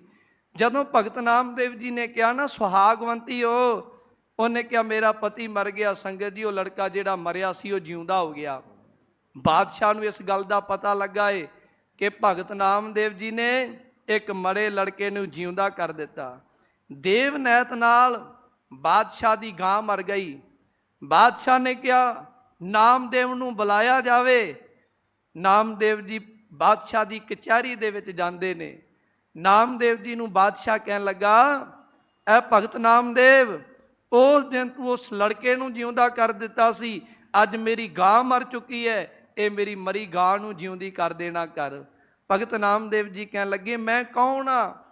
ਉਸ ਲੜਕੇ ਨੂੰ ਜਿਉਂਦਾ ਕਰਨ ਵਾਲਾ, ਉਸ ਲੜਕੇ ਨੂੰ ਜਿਉਂਦਾ ਕਰਨ ਵਾਲਾ ਤੇ ਉਹ ਪਰਿਪੂਰਨ ਅਕਾਲ ਪੁਰਖ ਵਾਹਿਗੁਰੂ ਹੈ, ਉਹਨੇ ਜਿਉਂਦਾ ਕੀਤਾ ਹੈ। ਬਾਦਸ਼ਾਹ ਕਹਿਣ ਲੱਗਾ, ਤੈਨੂੰ ਮੈਂ 7 ਘੜੀਆਂ ਦਾ ਸਮਾਂ ਦਿੱਤਾ, 7 ਘੜੀਆਂ ਦੇ ਸਮੇਂ ਦੇ ਵਿੱਚ ਇਹਦੀ ਗਾਂ ਜਿਉਂਦੀ ਕਰ ਦੇ, ਨਹੀਂ ਤਾਂ ਆ ਫਲਾਦੀ ਤਲਵਾਰ ਵੇਖ ਲੈ, ਮੈਂ ਤੇਰਾ ਇਹਦੇ ਨਾਲ ਸਿਰ ਧੜ ਤੋਂ ਅਲੱਗ ਕਰ ਦੇਵਾਂਗਾ। ਭਗਤ ਨਾਮਦੇਵ ਜੀ ਨੇ ਕਿਹਾ, ਮੈਨੂੰ ਮੌਤ ਦਾ ਡਰ ਨਹੀਂ, ਪਰ ਉਹ ਪ੍ਰਮਾਤਮਾ ਨੂੰ ਜਿਵੇਂ ਭਾਵੇਗਾ ਉਵੇਂ ਹੋਵੇਗਾ। ਭਗਤ ਨਾਮਦੇਵ ਜੀ ਦੇ ਤਾਈਂ ਬਾਦਸ਼ਾਹ ਕਹਿੰਦਾ ਏ, ਜਾਂ ਤੇ ਮੇਰੀ ਮਰੀ ਗਾਂ ਜਿਉਂਦੀ ਕਰ ਦੇ, ਨਹੀਂ ਤਾਂ ਮੈਂ ਤੈਨੂੰ ਮੁਸਲਮਾਨ ਬਣਾ ਦੇਵਾਂਗਾ। ਭਗਤ ਨਾਮਦੇਵ ਜੀ ਕਹਿੰਦੇ ਕਿ ਨਹੀਂ, ਇਹ ਤੇ ਪ੍ਰਮਾਤਮਾ ਨੂੰ ਜਿਵੇਂ ਭਾਵੇਗਾ ਉਵੇਂ ਹੋਵੇਗਾ। ਹੁਣ ਭਗਤ ਨਾਮਦੇਵ ਜੀ ਦੀ ਮਾਤਾ ਰੋਂਦੀ ਰੋਂਦੀ ਭਗਤ ਨਾਮਦੇਵ ਜੀ ਦੇ ਕੋਲ ਆ ਗਈ। ਬਾਣੀ ਦੇ ਵਿੱਚ ਆਪਾਂ ਬਚਨ ਪੜ੍ਹਦੇ ਆ ਨਾ, ਰੁਦਨ ਕਰੈ ਨਾਮੇ ਕੀ ਮਾਏ, ਰਾਮ ਛੋੜ ਕੀ ਨਾ ਭਜੇ ਖੁਦਾਏ। ਭਗਤ ਨਾਮਦੇਵ ਜੀ ਦੀ ਮਾਂ ਭਗਤ ਨਾਮਦੇਵ ਦੇ ਕੋਲ ਰੋਂਦੀ ਰੋਂਦੀ ਆਈ, ਕਹਿਣ ਲੱਗੀ, ਪੁੱਤਰਾ ਰੁਦਨ ਕਰੈ ਨਾਮੇ ਕੀ ਮਾਏ, ਛੋੜ ਰਾਮ ਕੀ ਨਾ ਭਜੇ ਖੁਦਾਏ। ਕਹਿੰਦੀ, ਪੁੱਤਰਾ ਰਾਮ ਰਾਮ ਜਪਣਾ ਛੱਡ ਦੇ, ਖੁਦਾ ਖੁਦਾ ਜਪਣਾ ਸ਼ੁਰੂ ਕਰ ਦੇਣਾ ਕਰ। ਭਗਤ ਨਾਮਦੇਵ ਜੀ ਕਹਿਣ ਲੱਗੇ, ਮਾਂ ਤੂੰ ਮੈਨੂੰ ਧਰਮ ਤੋਂ ਦੂਰ ਕਰਦੀ ਆ। ਭਗਤ ਨਾਮਦੇਵ ਜੀ ਨੇ ਬਚਨ ਕੀਤਾ, ਨਾ ਹੋ ਤੇਰਾ ਪੁੰਗੜਾ, ਨਾ ਤੂੰ ਮੇਰੀ ਮਾਏ, ਪਿੰਡ ਪੜੈ ਤਉ ਹਰ ਗੁਣ ਗਾਏ। ਭਗਤ ਨਾਮਦੇਵ ਜੀ ਕਹਿੰਦੇ, ਨਾ ਤੂੰ ਮੇਰੀ ਮਾਂ, ਨਾ ਮੈਂ ਤੇਰਾ ਪੁੱਤਰ, ਮੇਰਾ ਤੇ ਸਰੀਰ ਵੀ ਚਲਿਆ ਜਾਵੇ ਤਾਂ ਵੀ ਮੈਂ ਉਸ ਰਾਮ ਦੇ ਗੁਣ ਗਾਉਂਦਾ ਰਵਾਂਗਾ। ਭਾਵੇਂ ਕਿ ਅੱਲਾ ਰਾਮ ਉਸ ਵਾਹਿਗੁਰੂ ਦੇ ਨਾਮ ਨੇ, ਪਰ ਮੈਂ ਇਹਨਾਂ ਦੇ ਕਹਿਣ ਤੇ ਅੱਲਾ ਨਹੀਂ ਕਵਾਂਗਾ। ਤੇ ਭਗਤ ਨਾਮਦੇਵ ਜੀ ਨੇ ਉਸ ਵਕਤ ਬਾਦਸ਼ਾਹ ਕਹਿਣ ਲੱਗਾ ਕਿ ਤੇਰਾ ਕਤਲ ਕਰ ਦਿੱਤਾ ਜਾਵੇਗਾ। ਅਜੋ ਨਾ ਆਇਓ ਤੇਰੇ ਭਵਨ ਧਣੀ। ਭਗਤ ਨਾਮਦੇਵ ਜੀ ਦੀ ਬਾਣੀ ਕਹਿੰਦੇ ਪਰਮਾਤਮਾ ਪ੍ਰਗਟ ਨਹੀਂ ਹੋਇਆ। ਅਖੀਰ ਪਰਮਾਤਮਾ ਭਗਤ ਨਾਮਦੇਵ ਜੀ ਦੀ ਐਸੀ ਭਾਵਨਾ ਦੇ ਕੇ ਪ੍ਰਗਟ ਹੋ ਗਏ। ਭਗਤ ਨਾਮਦੇਵ ਜੀ ਨੂੰ ਪਰਮਾਤਮਾ ਕਹਿਣ ਲੱਗੇ, ਭਗਤ ਜੀ ਹੁਕਮ ਕਰੋ, ਸਾਰੀ ਧਰਤੀ ਨੂੰ ਪੁੱਟ ਕੇ ਸਮੁੰਦਰ ਦੇ ਵਿੱਚ ਰਲਾ ਦਈਏ, ਹੁਕਮ ਕਰੋ ਕਿ ਸਾਰੀ ਧਰਤੀ ਇਸ ਬਾਦਸ਼ਾਹ ਦੇ ਸਿਰ ਤੇ ਰੱਖ ਦਈਏ। ਭਗਤ ਨਾਮਦੇਵ ਜੀ ਨੇ ਕਿਹਾ, ਨਹੀਂ ਪਰਮਾਤਮਾ, ਇਹ ਬਾਦਸ਼ਾਹ ਦੀ ਮਰੀ ਗਾਂ ਜਿਉਂਦੀ ਕਰ ਦੇਣਾ ਕਰੋ। ਉਹ ਪਰਮਾਤਮਾ ਨੇ ਕਿਰਪਾ ਕੀਤੀ, ਉਹ ਬਾਦਸ਼ਾਹ ਦੀ ਮਰੀ ਗਾਂ ਪਰਮਾਤਮਾ ਨੇ ਜਿਉਂਦੀ ਕਰ ਦਿੱਤੀ। ਇਸ ਵਾਸਤੇ ਮਾਰੇ ਕਹਿੰਦੇ, ਭਾਈ ਇੱਕੋ ਸਿਰਜਣਹਾਰ, ਕਹਿੰਦੇ ਇੱਕ ਸਿਰਜਣਹਾਰ ਪਰਮਾਤਮਾ ਹੈ। ਮਾਰੇ ਕਹਿੰਦੇ, ਹੋਰ ਪਰਮਾਤਮਾ ਤੋਂ ਬਿਨਾਂ ਨਾਨਕ ਬਿਆ ਨਾ ਪਸੀਐ।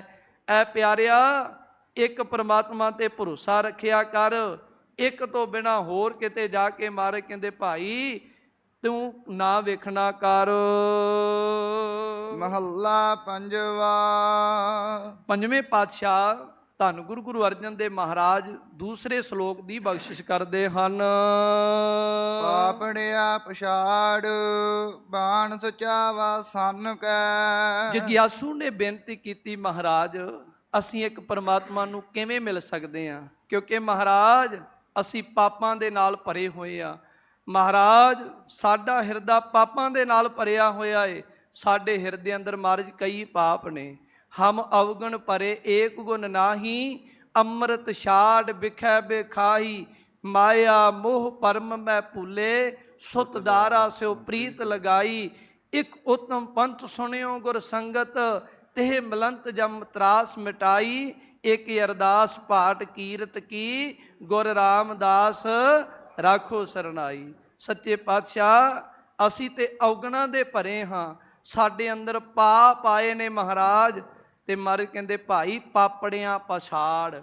ਮਰ ਕਹਿੰਦੇ, ਪਾਪਾਂ ਨੂੰ ਦੂਰ ਕਰ ਕਿਵੇਂ? ਬਾਣ ਸਚਾਵਾ ਸੰਨ ਕਹਿ।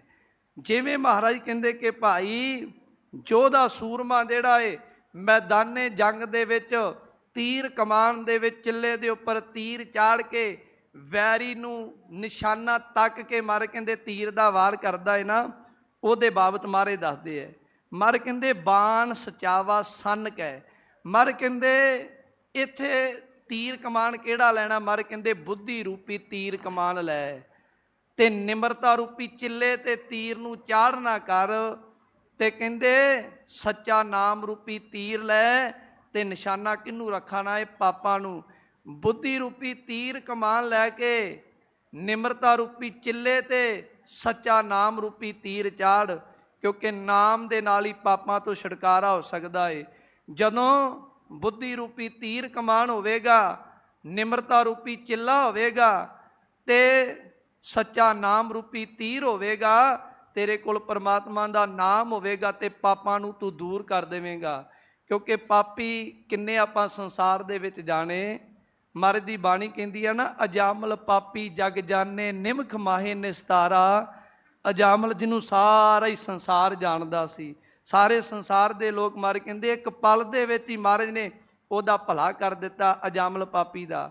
ਭਾਈ ਗੁਰਦਾਸ ਜੀ ਵਾਰ 10ਵੀਂ ਦੇ ਵਿੱਚ ਦੱਸਦੇ, ਪਤਤ ਅਜਾਮਲ ਪਾਪ ਕਰ ਜਾਏ ਕਲਵਾਤਨੀ ਦੇ ਰਿਹਾ, ਗੁਰ ਤੇ ਬੇਮੁਖ ਹੋਏ ਪਾਪ ਕਮਾਵੇ ਦੁਰਮਤ ਦਹਿਆ। ਕਿੰਨਾ ਪਾਪੀ ਬਣ ਗਿਆ ਸੀ, ਗੁਰੂ ਤੋਂ ਬੇਮੁਖ ਹੋ ਗਿਆ ਸੀ। ਕਹਿੰਦੇ 6 ਪੁੱਤ ਉਹਦੇ ਵੇਸਵਾ ਤੋਂ ਪੈਦਾ ਹੋਏ। ਮਹਾਤਮਾ ਦੇ ਘਰ ਵਿੱਚ ਗਏ ਰੱਬ ਦੇ ਪਿਆਰੇ ਸਾਧੂ, ਕਹਿੰਦੇ ਤੇਰੇ ਘਰ 7ਵਾਂ ਪੁੱਤਰ ਪੈਦਾ ਹੋਣਾ ਹੈ, ਉਹਦਾ ਨਾਮ ਨਰਾਇਣ ਰੱਖੀ, ਤੇਰਾ ਭਲਾ ਹੋ ਜਾਵੇਗਾ। 7ਵਾਂ ਪੁੱਤਰ ਪੈਦਾ ਹੋਇਆ, ਉਹਦਾ ਨਾਮ ਨਰਾਇਣ ਰੱਖਿਆ। ਨਰਾਇਣ ਨਰਾਇਣ ਜਪਦਾ ਹੈ, ਅੰਤ ਨੂੰ ਜਮਦੂਤ ਲੈਣ ਵਾਸਤੇ ਆਏ ਨੇ, ਦੇਵਤੇ ਬਬਾਨ ਦੇ ਵਿੱਚ ਬਿਠਾ ਕੇ ਲਿਜਾ ਰਹੇ ਨੇ। ਦੇਵਤਿਆਂ ਦੇ ਤਾਈਂ ਜਮਦੂਤਾਂ ਨੇ ਕਿਹਾ, ਜਮਦੂਤ ਕਹਿੰਦੇ ਤੇ ਪਾਪੀ ਸੀ, ਕਹਿੰਦੇ ਪਾਪੀ ਸੀ, ਪਰ ਇਹਨੇ ਉਹ ਨਰਾਇਣ ਦਾ ਨਾਮ ਜਪ ਲਿਆ, ਇਹਦਾ ਭਲਾ ਹੋ ਗਿਆ। ਮਰ ਕਹਿੰਦੇ ਭਾਈ ਪਾਪੜਿਆਂ ਪਛਾੜ ਬਾਣ ਸਚਾਵਾ ਸੰਨ ਕੈ। ਮਰ ਕਹਿੰਦੇ ਭਾਈ ਪਾਪਾਂ ਨੂੰ ਦੂਰ ਕਰ, ਸੱਚਾ ਨਾਮ ਰੂਪੀ ਤੀਰ ਪਾਪਾਂ ਦੇ ਨਿਸ਼ਾਨੇ ਤੇ ਵਿੰਨ ਕੇ ਪਾਪਾਂ ਨੂੰ ਦੂਰ ਕਰ ਦੇਣਾ ਕਰ। ਗੁਰ ਮੰਤਰੜਾ ਚਿਤਾਰ ਨਾਨਕ ਦੁਖ ਨਾ ਥੀਵਈ। ਸੱਚੇ ਪਾਤਸ਼ਾਹ ਮਰ ਕਹਿੰਦੇ ਗੁਰ ਮੰਤਰੜਾ ਚਿਤਾਰ। ਗੁਰੂ ਕੇ ਪਿਆਰਿਆ, ਗੁਰੂ ਦੇ ਉਪਦੇਸ਼ ਨੂੰ ਚੇਤੇ ਕਰ, ਗੁਰੂ ਦੀ ਸਿੱਖਿਆ ਮਨ ਵਿੱਚ ਵਸਾ, ਨਾਨਕ ਦੁੱਖ ਨਾ ਥੀਵਈ। ਮਰ ਕਹਿੰਦੇ ਤੈਨੂੰ ਕਿਸੇ ਤਰ੍ਹਾਂ ਦਾ ਦੁੱਖ ਨਹੀਂ ਲੱਗੇਗਾ। ਕਦੋਂ? ਜਦੋਂ ਪਰਮਾਤਮਾ ਨੂੰ ਚੇਤੇ ਕਰੇਗਾ, ਉਹਦੀ ਯਾਦ ਤੇਰੇ ਹਿਰਦੇ ਦੇ ਅੰਦਰ ਵਸੇਗੀ, ਤੈਨੂੰ ਕਿਸੇ ਤਰ੍ਹਾਂ ਦਾ ਦੁੱਖ ਨਹੀਂ ਲੱਗੇਗਾ। ਬੰਦਾ ਦੁਖੀ ਕਦੋਂ ਹੁੰਦਾ ਏ? ਜਦੋਂ ਰੱਬ ਦੀ ਯਾਦ ਭੁੱਲ ਜਾਂਦੀ ਹੈ। ਦਾਤ ਪਿਆਰੀ ਵਿਸਰਿਆ ਦਾਤਾਰਾ। ਦਾਤਾਂ ਪਿਆਰੀਆਂ ਹੋ ਗਈਆਂ, ਇਹਨਾਂ ਦਾਤਾਂ ਨੂੰ ਦੇਣ ਵਾਲਾ ਪਰਮਾਤਮਾ ਭੁੱਲ ਗਿਆ। ਦੁਖੀ ਬੰਦਾ ਕਦੋਂ? ਦੁੱਖ ਤਦੇ ਜਦ ਵਿਸਰੈ ਸੁਖ ਪ੍ਰਭ ਚਿਤ ਆਏ। ਦੁੱਖ ਉਦੋਂ ਹੀ ਆਉਂਦਾ ਜਦੋਂ ਰੱਬ ਭੁੱਲ ਜਾਂਦਾ। ਸੁੱਖ ਕਦੋਂ ਮਿਲਿਆ? ਜਦੋਂ ਰੱਬ ਚੇਤੇ ਆ ਗਿਆ। ਤੇ ਮਰ ਕਹਿੰਦੇ ਗੁਰ ਮੰਤਰੜਾ ਚਿਤਾਰ। ਗੁਰੂ ਕੇ ਪਿਆਰਿਆ, ਗੁਰੂ ਦੇ ਉਪਦੇਸ਼ ਨੂੰ ਸਦਾ ਵਾਸਤੇ ਚੇਤੇ ਰੱਖ। ਕਿਉਂਕਿ ਮਹਾਰਾਜ ਧੰਨ ਗੁਰੂ ਅਰਜਨ ਦੇਵ ਮਹਾਰਾਜ ਦੀ ਬਾਣੀ, ਆਪਾਂ ਸਹਿਸਕ੍ਰਿਤੀ ਦੀ ਬਾਣੀ ਆਪਾਂ ਬਚਨ ਪੜ੍ਹਦੇ ਆ ਨਾ, ਮਰ ਕਹਿੰਦੇ ਭਾਈ ਜਿਹੜਾ ਗੁਰੂ ਦੇ ਮੰਤਰ ਨੂੰ, ਗੁਰੂ ਦੀ ਸਿੱਖਿਆ ਨੂੰ ਆਪਣੇ ਤੋਂ ਦੂਰ ਕਰਦਾ, ਉਹਦੀ ਹਾਲਤ ਕੀ ਹੁੰਦੀ ਹੈ? ਮਰ ਕਹਿੰਦੇ ਗੁਰ ਮੰਤਰ ਹੀ ਨਸੈ ਜੋ ਪ੍ਰਾਣੀ, ਤਿਰਗੰਤ ਜਨਮ ਭ੍ਰਸ਼ਟਣੈ। ਕਿਸੇ ਨੂੰ 100 ਵਾਰੀ ਫਿਟੇ ਮੂੰਹ ਕਹਿ ਦਈਏ ਨਾ ਤੇ ਉਹਦੀ ਇੱਕ ਲਾਹਨਤ ਬਣਦੀ ਹੈ। ਕਿਸੇ ਨੂੰ 100 ਲਾਹਨਤਾਂ ਪਾ ਦਈਏ ਤੇ ਉਹਦਾ ਸੰਗਤ ਜੀ ਇੱਕ ਤ੍ਰਿਗਾਕਾਰ ਸ਼ਬਦ ਬਣਦਾ ਏ। ਮਰ ਕਹਿੰਦੇ ਭਾਈ ਗੁਰ ਮੰਤਰ ਹੀ ਨਸੈ ਜੋ ਪ੍ਰਾਣੀ, ਤਿਰਗੰਤ ਜਨਮ ਭ੍ਰਸ਼ਟਣੈ। ਜਿਹੜਾ ਗੁਰੂ ਦੀ ਸਿੱਖਿਆ ਨੂੰ ਆਪਣੇ ਤੋਂ ਦੂਰ ਕਰ ਦਿੰਦਾ ਹੈ ਨਾ, ਮਰ ਕਹਿੰਦੇ ਭਾਈ ਉਹਦੇ ਜਨਮ ਨੂੰ ਤ੍ਰਿਗਾਕਾਰ ਹੈ। ਅੱਗੇ ਬਚਨ ਮਰ ਕਹਿੰਦੇ ਕੂਕਰ ਹੈ, ਸੂਕਰ ਹੈ, ਗਰਦਬ ਹੈ, ਕੱਕ ਹੈ, ਸਰਪਣ ਹੈ, ਤੁਲਖ ਹੈ। ਮਰ ਕਹਿੰਦੇ ਜਿਹੜਾ ਗੁਰੂ ਦੀ ਸਿੱਖਿਆ ਨੂੰ ਭੁਲਾ ਦਿੰਦਾ ਏ, ਗੁਰੂ ਦਾ ਉਪਦੇਸ਼ ਆਪਣੇ ਹਿਰਦੇ ਤੋਂ ਵਿਸਾਰ ਦਿੰਦਾ ਏ, ਮਰ ਕਹਿੰਦੇ ਉਹ ਕੁੱਤੇ, ਸੂਰ, ਗਧੇ, ਕਾਂ, ਸੱਪ ਆਦਿਕ ਦੇ ਬਰਾਬਰ ਗਿਣਿਆ ਜਾਂਦਾ ਹੈ। ਮਹਾਰਾਜ ਦੀ ਬਾਣੀ ਦੇ ਕਈ ਅਰਥ ਨੇ ਸੰਗਤ ਜੀ। ਜੇ ਸ਼ਬਦ ਅਖੀਰਲੇ ਨੂੰ ਸਰਪ ਨੈ ਤੁਲ ਖਲੇ ਵੱਖਰਾ ਵੱਖਰਾ ਕਰ ਦਈਏ, ਮਰ ਕਹਿੰਦੇ ਭਾਈ ਜਿਹੜਾ ਰੱਬ ਦੇ ਨਾਮ ਨੂੰ ਭੁਲਾ ਦਿੰਦਾ ਏ ਨਾ, ਉਹ ਇਹਨਾਂ ਜਾਨਵਰਾਂ ਦੇ ਬਰਾਬਰ ਵੀ ਨਹੀਂ ਗਿਣਿਆ ਜਾਂਦਾ। ਕਿਉਂ? ਕਿਉਂਕਿ ਘਰ ਦੇ ਵਿੱਚ ਕਿਸੇ ਨੇ ਕੂਕਰ ਕੁੱਤਾ ਰੱਖਿਆ ਹੋਇਆ ਹੈ। ਮਹਾਰਾਜ ਦੀ ਬਾਣੀ ਪੜ੍ਹਦੇ ਆ ਨਾ, ਸੁਆਮੀ ਕੋ ਗ੍ਰਹਿ ਜੋ ਸਦਾ, ਸਵਾਨ ਤਜਤ ਨਹੀਂ ਨਿਤ, ਨਾਨਕ ਇਹ ਬਿਦ ਹਰ ਭਜੋ, ਇੱਕ ਮਨ ਹੋਏ ਇੱਕ ਚਿੱਤ। ਮਰ ਕਹਿੰਦੇ ਜਿਵੇਂ ਘਰ ਦੇ ਵਿੱਚ ਕਿਸੇ ਨੇ ਕੂਕਰ ਰੱਖਿਆ, ਘਰ ਦਾ ਮਾਲਕ ਉਹਨੂੰ ਦੁੱਧ ਰੋਟੀ ਪਾਉਂਦਾ ਹੈ, ਤੇ ਕੁੱਤਾ ਕਿੰਨਾ ਵਫਾਦਾਰ ਹੈ। ਘਰ ਵਿੱਚ ਕੋਈ ਚੋਰ ਦਾਖਲ ਹੋ ਜਾਵੇ ਤੇ ਚੋਰ ਨੂੰ ਦਾਖਲ ਹੋਣ ਤੇ ਕੂਕਰ ਭੌਂ ਕੇ ਆਪਣੇ ਮਾਲਕ ਨੂੰ ਜਗਾ ਦਿੰਦਾ ਏ ਕਿ ਕੋਈ ਚੋਰ ਘਰ ਦੇ ਵਿੱਚ ਆ ਗਿਆ ਏ, ਮਾਲਕਾ ਸੁਚੇਤ ਹੋ ਜਾ। ਕੂਕਰ ਦੇ ਅੰਦਰ ਕਿੱਡਾ ਵੱਡਾ ਗੁਣ ਹੈ। ਦੂਸਰੇ ਜਾਨਵਰ ਦਾ ਜ਼ਿਕਰ ਕੀਤਾ ਮਹਾਰਾਜ ਨੇ, ਸੂਰ ਦਾ, ਤੇ ਬਾਣੀ ਦੇ ਅੰਦਰ ਮਹਾਰਾਜ ਕਹਿੰਦੇ ਕਬੀਰ ਸਾਕਤ ਤੇ ਸੂਕਰ ਭਲਾ ਰਾਖੇ ਆਛਾ ਗਾਓ, ਉਹ ਸਾਕਤ ਬਪਰਾ ਮਰ ਗਿਆ ਕੋਈ ਨਾ ਲਹਿ ਨਾਓ। ਕਹਿੰਦੇ ਸਾਕਤ ਪਾਪੀ ਬੰਦੇ ਨਾਲੋਂ ਤੇ ਸੂਰ ਚੰਗਾ, ਜਿਹੜਾ ਸੂਰ ਪਿੰਡ ਦੀ ਗੰਦਗੀ ਨੂੰ ਸਾਫ਼ ਰੱਖਦਾ।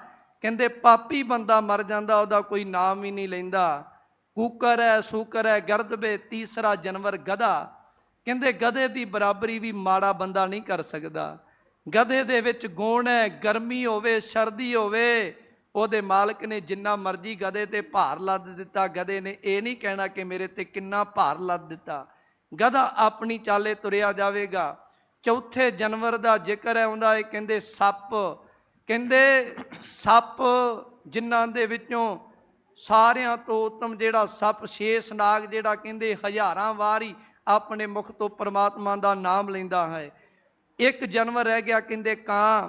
ਪੁਰਾਣਾ ਸਮਿਆਂ ਸੀ ਕਿਸੇ ਦੇ ਬਨੇਰੇ ਤੇ ਕਾਂ ਬੋਲਣਾ, ਕਹਿਣਾ ਮਾਈਆਂ ਨੇ ਕਿ ਅੱਜ ਸਾਡੇ ਘਰ ਦੇ ਵਿੱਚ ਕੋਈ ਪ੍ਰਾਹੁਣਾ ਤੁਰਿਆ ਆਉਂਦਾ ਏ, ਸਾਡੇ ਬਨੇਰੇ ਤੇ ਬੈਠਾ ਕਾਂ ਬੋਲ ਰਿਹਾ ਹੈ। ਕਹਿੰਦੇ ਇਹ 5 ਜਾਨਵਰ ਮਹਾਰਾਜ ਨੇ ਕਹੇ। ਮਰ ਕਹਿੰਦੇ ਗੁਰ ਮੰਤਰ ਹੀਣ ਅਸਿਆ ਜੋ ਪ੍ਰਾਣੀ, ਤਿਰਗੰਤ ਜਨਮ ਭ੍ਰਸ਼ਟ ਨੇ। ਭਲਿਓ ਮਾਨਸੋ, ਜਿਹੜਾ ਗੁਰੂ ਦੀ ਸਿੱਖਿਆ ਨੂੰ ਆਪਣੇ ਹਿਰਦੇ ਤੋਂ ਭੁਲਾ ਦਿੰਦਾ, ਮਰ ਕਹਿੰਦੇ ਉਹਦੀ ਜਨਮ ਨੂੰ ਤ੍ਰਿਗਾਕਾਰ ਹੈ। ਜਿਨਨੇ ਗੁਰੂ ਦੀ ਸਿੱਖਿਆ ਨਹੀਂ ਮੰਨੀ, ਮਰ ਕਹਿੰਦੇ ਉਹ ਇਹਨਾਂ ਜਾਨਵਰਾਂ ਦੇ ਵਾਂਗੂ ਭਟਕਦਾ ਫਿਰਦਾ ਏ। ਤੇ ਦੂਸਰਾ ਅਰਥ ਕੀਤਾ ਸਰਪ ਨੈ ਤੁਲ ਖਲੇ, ਮਰ ਕਹਿੰਦੇ ਉਹ ਜਾਨਵਰਾਂ ਦੇ ਬਰਾਬਰ ਵੀ ਨਹੀਂ। ਮਰ ਕਹਿੰਦੇ ਗੁਰੂ ਕੇ ਪਿਆਰਿਆ, ਗੁਰ ਮੰਤਰੜਾ ਚਿਤਾਰ ਨਾਨਕ ਦੁੱਖ ਨਾ ਥੀਵਈ। ਗੁਰੂ ਦੇ ਉਪਦੇਸ਼ ਨੂੰ ਚੇਤੇ ਕਰ, ਤੈਨੂੰ ਮਰ ਕਹਿੰਦੇ ਕਿਸੇ ਤਰ੍ਹਾਂ ਦਾ ਦੁੱਖ ਨਹੀਂ ਲੱਗੇਗਾ। ਪੌੜੀ ਵਾਹੋ ਵਾਹੋ ਸਿਰਜਣਹਾਰ, ਪਾਈਨ ਠਾਂਡ ਆਪ। ਸਤਿਗੁਰੂ ਗੁਰੂ ਅਰਜਨ ਦੇਵ ਸਾਹਿਬ ਮਹਾਰਾਜ ਸੰਗਤ ਜੀ ਪੌੜੀ ਦੇ ਅੰਦਰ ਬਖਸ਼ਿਸ਼ ਕਰਦੇ ਨੇ। ਮਹਾਰਾਜ ਕਹਿੰਦੇ ਵਾਹੋ ਵਾਹੋ ਸਿਰਜਣਹਾਰ। ਕਹਿੰਦੇ ਉਹ ਸਿਰਜਣਹਾਰ ਪਰਮਾਤਮਾ ਨੂੰ ਵਾਹੋ, ਧਨਤਾ ਦੇ ਯੋਗ ਹੈ ਪਰਮਾਤਮਾ। ਵਾਹੋ ਉਹ ਅਚਰਜ ਰੂਪ ਹੈ। ਕਿਉਂ ਪਰਮਾਤਮਾ ਸੰਗਤ ਜੀ ਧਨਤਾ ਦੇ ਯੋਗ ਹੈ? ਕਿਉਂਕਿ ਮਹਾਰਾਜ ਕਹਿੰਦੇ ਪਾਈਨ ਠਾਂਡ ਆਪ।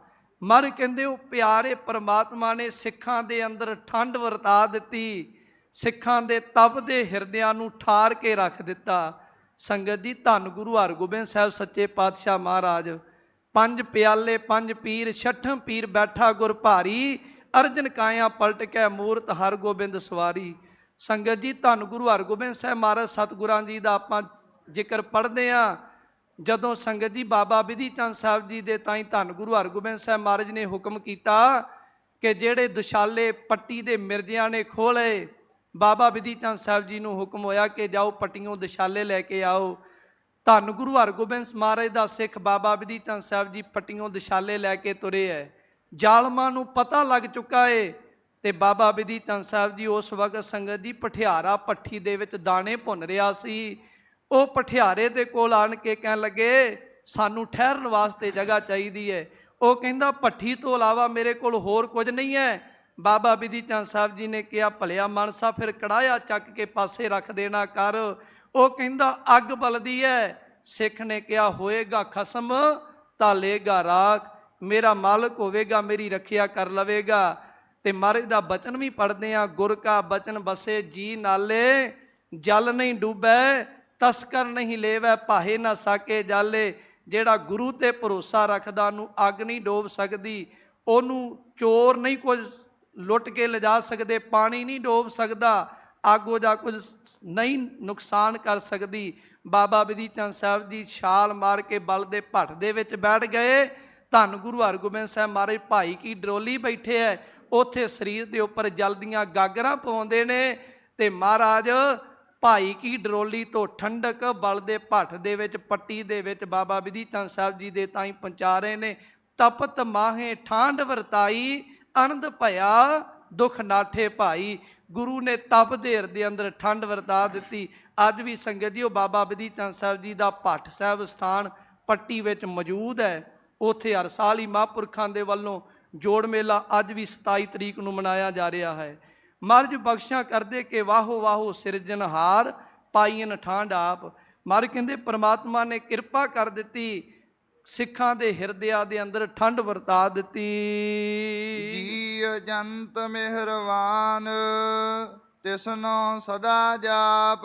ਮਰ ਕਹਿੰਦੇ ਭਾਈਓ ਪ੍ਰਮਾਤਮਾ ਸੂਖਮ ਅਸਥੂਲ ਸਾਰੇ ਜੀਵਾਂ ਦੇ ਉੱਪਰ ਮਿਹਰਵਾਨ ਹੁੰਦਾ ਏ। ਮਰ ਕਹਿੰਦੇ ਉਸ ਪ੍ਰਮਾਤਮਾ ਨੂੰ ਜਪਣਾ ਕਰ।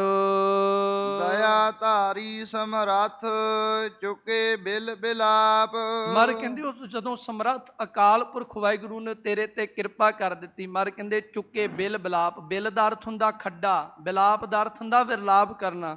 ਜਿਹੜਾ ਜੀਪ ਵਾਸਨਾ ਰੂਪੀ ਖੱਡੇ ਦੇ ਵਿੱਚ ਪੈ ਕੇ ਵਿਰਲਾਪ ਕਰ ਰਿਹਾ ਸੀ, ਮਹਾਰਾਜ ਮੈਨੂੰ ਬਚਾ ਲਓ, ਮੈਨੂੰ ਮਹਾਰਾਜ ਦੁੱਖਾਂ ਤੋਂ ਬਚਾ ਲਓ, ਤੇ ਗੁਰੂ ਨੇ ਮਰ ਕਹਿੰਦੇ ਦਇਆ ਧਾਰੀ ਸਮਰੱਥ, ਉਹ ਸਮਰੱਥ ਅਕਾਲ ਪੁਰਖ ਵਾਹਿਗੁਰੂ ਨੇ ਕਿਰਪਾ ਕਰ ਦਿੱਤੀ, ਜੀਵ ਨੂੰ ਵਿਕਾਰਾਂ ਰੂਪੀ ਖੱਡੇ ਦੇ ਵਿੱਚ ਡਿੱਗੇ ਨੂੰ ਵਿਰਲਾਪ ਕਰਦਿਆਂ ਨੂੰ ਬਚਾ ਲਿਆ।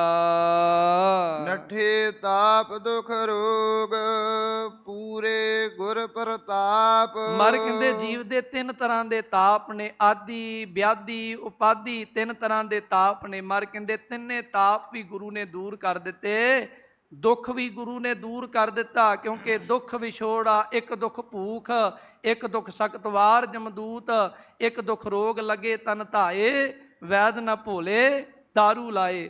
ਕਿਸੇ ਨੂੰ ਵਿਛੋੜੇ ਦਾ ਦੁੱਖ ਹੈ, ਕੋਈ ਆਪਣੇ ਪਿਆਰੇ ਦੇ ਨਾਲੋਂ ਵਿਛੜਿਆ ਹੈ, ਕਿਸੇ ਨੂੰ ਭੁੱਖ ਦਾ ਦੁੱਖ ਹੈ, ਕਿਸੇ ਨੂੰ ਜਮਨ ਦਾ ਦੁੱਖ ਹੈ। ਹਰ ਬੰਦਾ ਸੋਚਦਾ ਹੈ ਕਿ ਮੈਂ ਸੁਖੀ ਹਾਂ, ਫਲਾਨਾ ਬੰਦਾ ਦੁਖੀ ਹੋਵੇਗਾ, ਮੇਰੇ ਘਰ ਵਿੱਚ ਦੁੱਖ ਹੈ, ਫਲਾਨਾ ਬੰਦਾ ਸੁਖੀ ਹੋਵੇਗਾ। ਪਰ ਭਗਤ ਫਰੀਦ ਜੀ ਕਹਿੰਦੇ ਫਰੀਦਾ ਮੈਂ ਜਾਣਿਆ ਦੁੱਖ ਮੁਝ ਕੋ, ਦੁੱਖ ਸਬਾਇਆ ਜਗ, ਉੱਚਾ ਚੜ ਕੇ ਦੇਖਿਆ ਤਾਂ ਘਰ ਘਰ ਇਹ ਅੱਗ। ਧੰਨ ਗੁਰੂ ਨਾਨਕ ਦੇਵ ਮਹਾਰਾਜ ਜੀ ਸੱਤ ਘਰੇ ਪਹੁੰਚੇ, ਉੱਥੇ ਸ਼ਾਹੂਕਾਰ ਨੂੰ ਵੇਖ ਕੇ ਭਾਈ ਮਰਦਾਨਾ ਕਹਿੰਦਾ ਮਹਾਰਾਜ ਆਹ ਸ਼ਾਹੂਕਾਰ ਬੜਾ ਸੁਖੀ ਜਾਪਦਾ। ਮਰ ਕਹਿੰਦੇ ਭਾਈ ਮਰਦਾਨਿਆ ਉਹਦੇ ਕੋਲੋਂ ਪੁੱਛ ਕੇ ਵੇਖ, ਸਾਹੂਕਾਰ ਭੁੱਬਾ ਮਾਰ ਮਾਰ ਕੇ ਰੋਂਦਾ ਏ ਮਹਾਰਾਜ, ਮੇਰੇ ਵੱਡਾ ਦੁਖੀ ਕੋਈ ਨਹੀਂ। ਮਹਾਰਾਜ ਨੇ ਸ਼ਬਦ ਉਚਾਰਿਆ ਸਹੰਸਰਦਾਨ ਦੇ ਇੰਦਰ ਰੋ ਆਇਆ, ਪਰਸਰਾਮ ਰੋਵੇ ਘਰ ਆਇਆ, ਅਜੈ ਸੋ ਰੋਵੇ ਭਿਖਿਆ ਖਾਏ, ਐਸੀ ਦਰਗਹਿ ਮਿਲੇ ਸਜਾਏ, ਰੋਵੇ ਰਾਮ ਨਿਕਾਲਾ ਭਇਆ, ਸੀਤਾ ਲਖਮਣ ਵਿਛੜ ਗਿਆ। ਅਖੀਰ ਤੇ ਮਰ ਜਾ ਕੇ ਕਹਿੰਦੇ ਬਾਲੀ ਰੋਵੇ ਨਾਹੇ ਪਧਾਰ, ਨਾਨਕ ਦੁਖੀਆ ਸਭ ਸੰਸਾਰ। ਮਰ ਕਹਿੰਦੇ ਹਰ ਕੋਈ ਦੁਖੀ ਹੈ ਸੰਸਾਰ ਦੇ ਵਿੱਚ, ਕਿਸੇ ਦਾ ਦੁੱਖ ਪ੍ਰਗਟ ਹੋ ਜਾਂਦਾ ਏ, ਕਿਸੇ ਦਾ ਦੁੱਖ ਪ੍ਰਗਟ ਨਹੀਂ ਹੁੰਦਾ। ਮਰ ਕਹਿੰਦੇ ਗੁਰੂ ਕਿਰਪਾ ਕਰ ਦਿੰਦਾ ਏ। ਗੁਰੂ ਦੇ ਕੋਲ ਜਦੋਂ ਆਣ ਕੇ ਅਰਦਾਸ ਕਰੀਏ ਨਾ, ਮਹਾਰਾਜ ਪ੍ਰਭ ਕੀ ਸਰਨ ਸਗਲ ਭੈ ਲਾਥੇ, ਦੁੱਖ ਬਿਨ ਸੇ ਸੁਖ ਪਾਇਆ, ਦਇਆਲ ਹੋਆ ਪਾਰ ਬ੍ਰਹਮ ਸੁਆਮੀ, ਪੂਰਾ ਸਤਿਗੁਰ ਧਿਆਇਆ। ਜਦੋਂ ਪੂਰੇ ਗੁਰੂ ਨੂੰ ਯਾਦ ਕੀਤਾ, ਮਰ ਕਹਿੰਦੇ ਗੁਰੂ ਨੇ ਦੁੱਖਾਂ ਦਾ ਨਾਸ ਕਰ ਦਿੱਤਾ, ਗੁਰੂ ਨੇ ਹਿਰਦੇ ਦੇ ਤਿੰਨ ਤਾਪ ਵੀ ਦੂਰ ਕਰ ਦਿੱਤੇ। ਕਦੋਂ ਪੂਰੇ ਹੋਏ? ਪੂਰੇ ਗੁਰ ਪ੍ਰਤਾਪ, ਪੂਰੇ ਗੁਰੂ ਦੀ ਕਿਰਪਾ ਦੇ ਨਾਲ।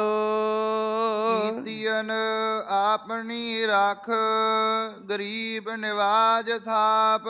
ਮਰ ਕਹਿੰਦੇ ਗਰੀਬਾਂ ਨੂੰ ਉੱਚੀ ਜਗ੍ਹਾ ਤੇ ਅਸਥਾਪਨ ਕਰ ਦਿੱਤਾ। ਜਿਸ ਪ੍ਰਮਾਤਮਾ ਨੇ ਕੀਤੀਆਂ ਆਪਣੀ ਰੱਖ, ਆਪਣੀ ਸ਼ਰਨ ਦੇ ਵਿੱਚ ਆਇਆ ਜਾਣ ਕੇ ਕਿ ਪਿਆਰਾ ਮੇਰੀ ਸ਼ਰਨ ਦੇ ਵਿੱਚ ਆਇਆ ਏ, ਮੈਂ ਇਹਦੀ ਲਾਜ ਰੱਖਣੀ ਹੈ। ਤੇ ਮਹਾਰਾਜ ਨੇ ਕਿਹਾ ਗਰੀਬ ਨੂੰ ਨੀਵੀਂ ਥਾਂ ਤੋਂ ਉੱਚੀ ਜਗ੍ਹਾ ਤੇ ਪਰਮਾਤਮਾ ਨੇ ਥਾਪ ਦਿੱਤਾ। ਆਪੇ ਲੈਣ ਛਡਾਏ ਬੰਧਨ ਸਗਲ ਕਾਪ। ਮਰ ਕਹਿੰਦੇ ਪਰਮਾਤਮਾ ਨੇ ਆਪ ਛਡਵਾ ਲਿਆ ਸਾਰੇ ਬੰਧਨਾਂ ਨੂੰ ਨਾਸ ਕਰਕੇ। ਮਰ ਕਹਿੰਦੇ ਜੰਮਣ ਮਰਨ ਦੇ ਬੰਧਨ ਗੁਰੂ ਨੇ ਕੱਢ ਦਿੱਤੇ। ਜਿਹੜਾ ਕਈ ਜਨਮ ਪਏ ਕੀਟ ਪਤੰਗਾ, ਕਈ ਜਨਮ ਗਜ ਮੀਨ ਕਰੰਗਾ, ਕਈ ਜਨਮ ਪੰਖੀ ਸਰਪ ਹੋਇਓ, ਕਈ ਜਨਮ ਹੈਵਰ ਬ੍ਰਿਖ ਜੋਇਓ, ਇਹ ਮਰ ਕਹਿੰਦੇ ਸਾਰੇ ਬੰਧਨਾਂ ਤੋਂ ਗੁਰੂ ਨੇ ਛਡਾ ਲਿਆ। ਤਿਸਨ ਬੁਝੀ ਆਸ ਪੁੰਨੀ ਮਨ ਸੰਤੋਖ ਤਰਾਪ। ਮਰ ਕਹਿੰਦੇ ਤ੍ਰਿਸ਼ਨਾ ਜਿਹੜੀ ਸੀ ਮਨ ਦੇ ਵਿੱਚੋਂ ਉਹ ਦੂਰ ਹੋ ਗਈ ਤੇ ਪਰਮਾਰਥ ਦੀ ਆਸਾ ਪੂਰੀ ਹੋ ਗਈ ਤੇ ਮਨ ਸੰਤੋਖ ਤਰਾਪ। ਮਰ ਕਹਿੰਦੇ ਮਨ ਦੇ ਵਿੱਚ ਸੰਤੋਖ ਦੇ ਨਾਲ ਮਨ ਸਾਡਾ ਜਿਹੜਾ ਰੱਜ ਗਿਆ। ਵੱਡੀ ਹੂੰ ਵੱਡਾ ਅਪਾਰ ਖਸਮ ਜਿਸ ਲੇਪ ਨਾ ਪੁੰਨ ਪਾਪ। ਸ਼ਬਦ ਦੀ ਸਮਾਪਤੀ ਤੇ ਮਰਜ ਬਚਨ ਕਰਦੇ ਹੈ ਵੱਡੀ ਹੂੰ ਵੱਡਾ ਅਪਾਰ ਖਸਮ। ਮਰ ਕਹਿੰਦੇ ਉਹ ਜਿਹੜਾ ਖਸਮ ਮਾਲਕ ਹੈ ਨਾ ਉਹ ਸਾਰਿਆਂ ਤੋਂ ਵੱਡਾ ਹੈ, ਬ੍ਰਹਮਾ ਆਦਿਕਾਂ ਤੋਂ ਵੀ ਵੱਡਾ ਹੈ। ਜਿਸ ਪ੍ਰਮਾਤਮਾ ਮਰ ਕਹਿੰਦੇ ਪਾਪਾਂ ਪੁੰਨਾਂ ਦੇ ਵਿੱਚ ਕਦੇ ਵਾਸਤੇ ਲਪਾਏ ਮਾਰ ਨਹੀਂ ਹੁੰਦਾ। ਜਿੰਨੇ ਲੋਕ ਨੇ ਆਪਾਂ ਪਾਪਾਂ ਪੁੰਨਾਂ ਦੇ ਅਧੀਨ ਹਾਂ, ਪਾਪ ਕਰਮ ਕਰਦੇ ਉਹਦਾ ਫਲ ਮਿਲਦਾ ਏ, ਪੁੰਨ ਕਰਮ ਕਰਦੇ ਉਹਦਾ ਫਲ ਮਿਲਦਾ।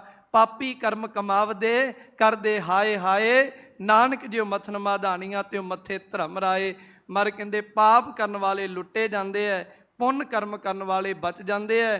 ਗੁਰੂ ਕਿਰਪਾ ਕਰੇ ਇਹ ਪਾਵਨ ਪਵਿੱਤਰ ਉਪਦੇਸ਼ ਸਾਡੇ ਕਲਯੁਗੀ ਜੀਵਾਂ ਦੇ ਹਿਰਦਿਆਂ ਅੰਦਰ ਵਸ ਜਾਵੇ, ਤਾਂ ਕਿ ਸਾਡਾ ਲੋਕ ਪਰਲੋਕ ਸਹੇਲਾ ਹੋ ਜਾਵੇ। ਸਤਿਗੁਰਾਂ ਜੀ ਦੇ ਪਾਵਨ ਸ਼ਬਦ ਦੀ ਵਿਚਾਰ ਕਰਦਿਆਂ ਬੇਅੰਤ ਭੁੱਲਾਂ ਗਲਤੀਆਂ ਹੋ ਗਈਆਂ ਹੋਣਗੀਆਂ, ਅਣਜਾਣ ਸੇਵ ਸਮਝ ਕੇ ਮੁਆਫ ਕਰਨਾ, ਅਗਾਂਹ ਵਾਤੇ ਸਮਤ ਬਖਸ਼ਣੀ। ਜਿਨ੍ਹਾਂ ਨੇ ਭਾਈ ਖੰਡੇ ਬਾਟੇ ਦਾ ਅੰਮ੍ਰਿਤ ਨਹੀਂ ਛਕਿਆ, ਅੰਮ੍ਰਿਤ ਛਕੋ, ਗੁਰੂ ਵਾਲੇ ਬਣੋ, ਗੁਰੂ ਵਾਲੇ ਬਣ ਕੇ ਗੁਰੂ ਮਹਾਰਾਜ ਦੀਆਂ ਖੁਸ਼ੀਆਂ ਪ੍ਰਾਪਤ ਕਰੋ। ਧੰਨਵਾਦ ਵਿਸ਼ੇਸ਼ ਕਰਕੇ ਦਿੱਲੀ ਸੇ ਗੁਰਦੁਆਰਾ ਪ੍ਰਬੰਧਕ ਕਮੇਟੀ, ਧਰਮ ਪ੍ਰਚਾਰ ਕਮੇਟੀ ਦਾ, ਜਿਨ੍ਹਾਂ ਨੇ ਕਥਾ ਦੀ ਸੇਵਾ ਦਾ ਸਮਾਂ ਬਖਸ਼ਿਸ਼ ਕੀਤਾ। ਸਤਿਗੁਰੂ ਮਹਾਰਾਜ ਜੀ ਕਿਰਪਾ ਕਰਨ। ਆਓ ਸੰਗਤ ਜੀ ਸ਼ਬਦ ਦੀਆਂ ਅਖੀਰਲੀਆਂ ਪੰਕਤੀਆਂ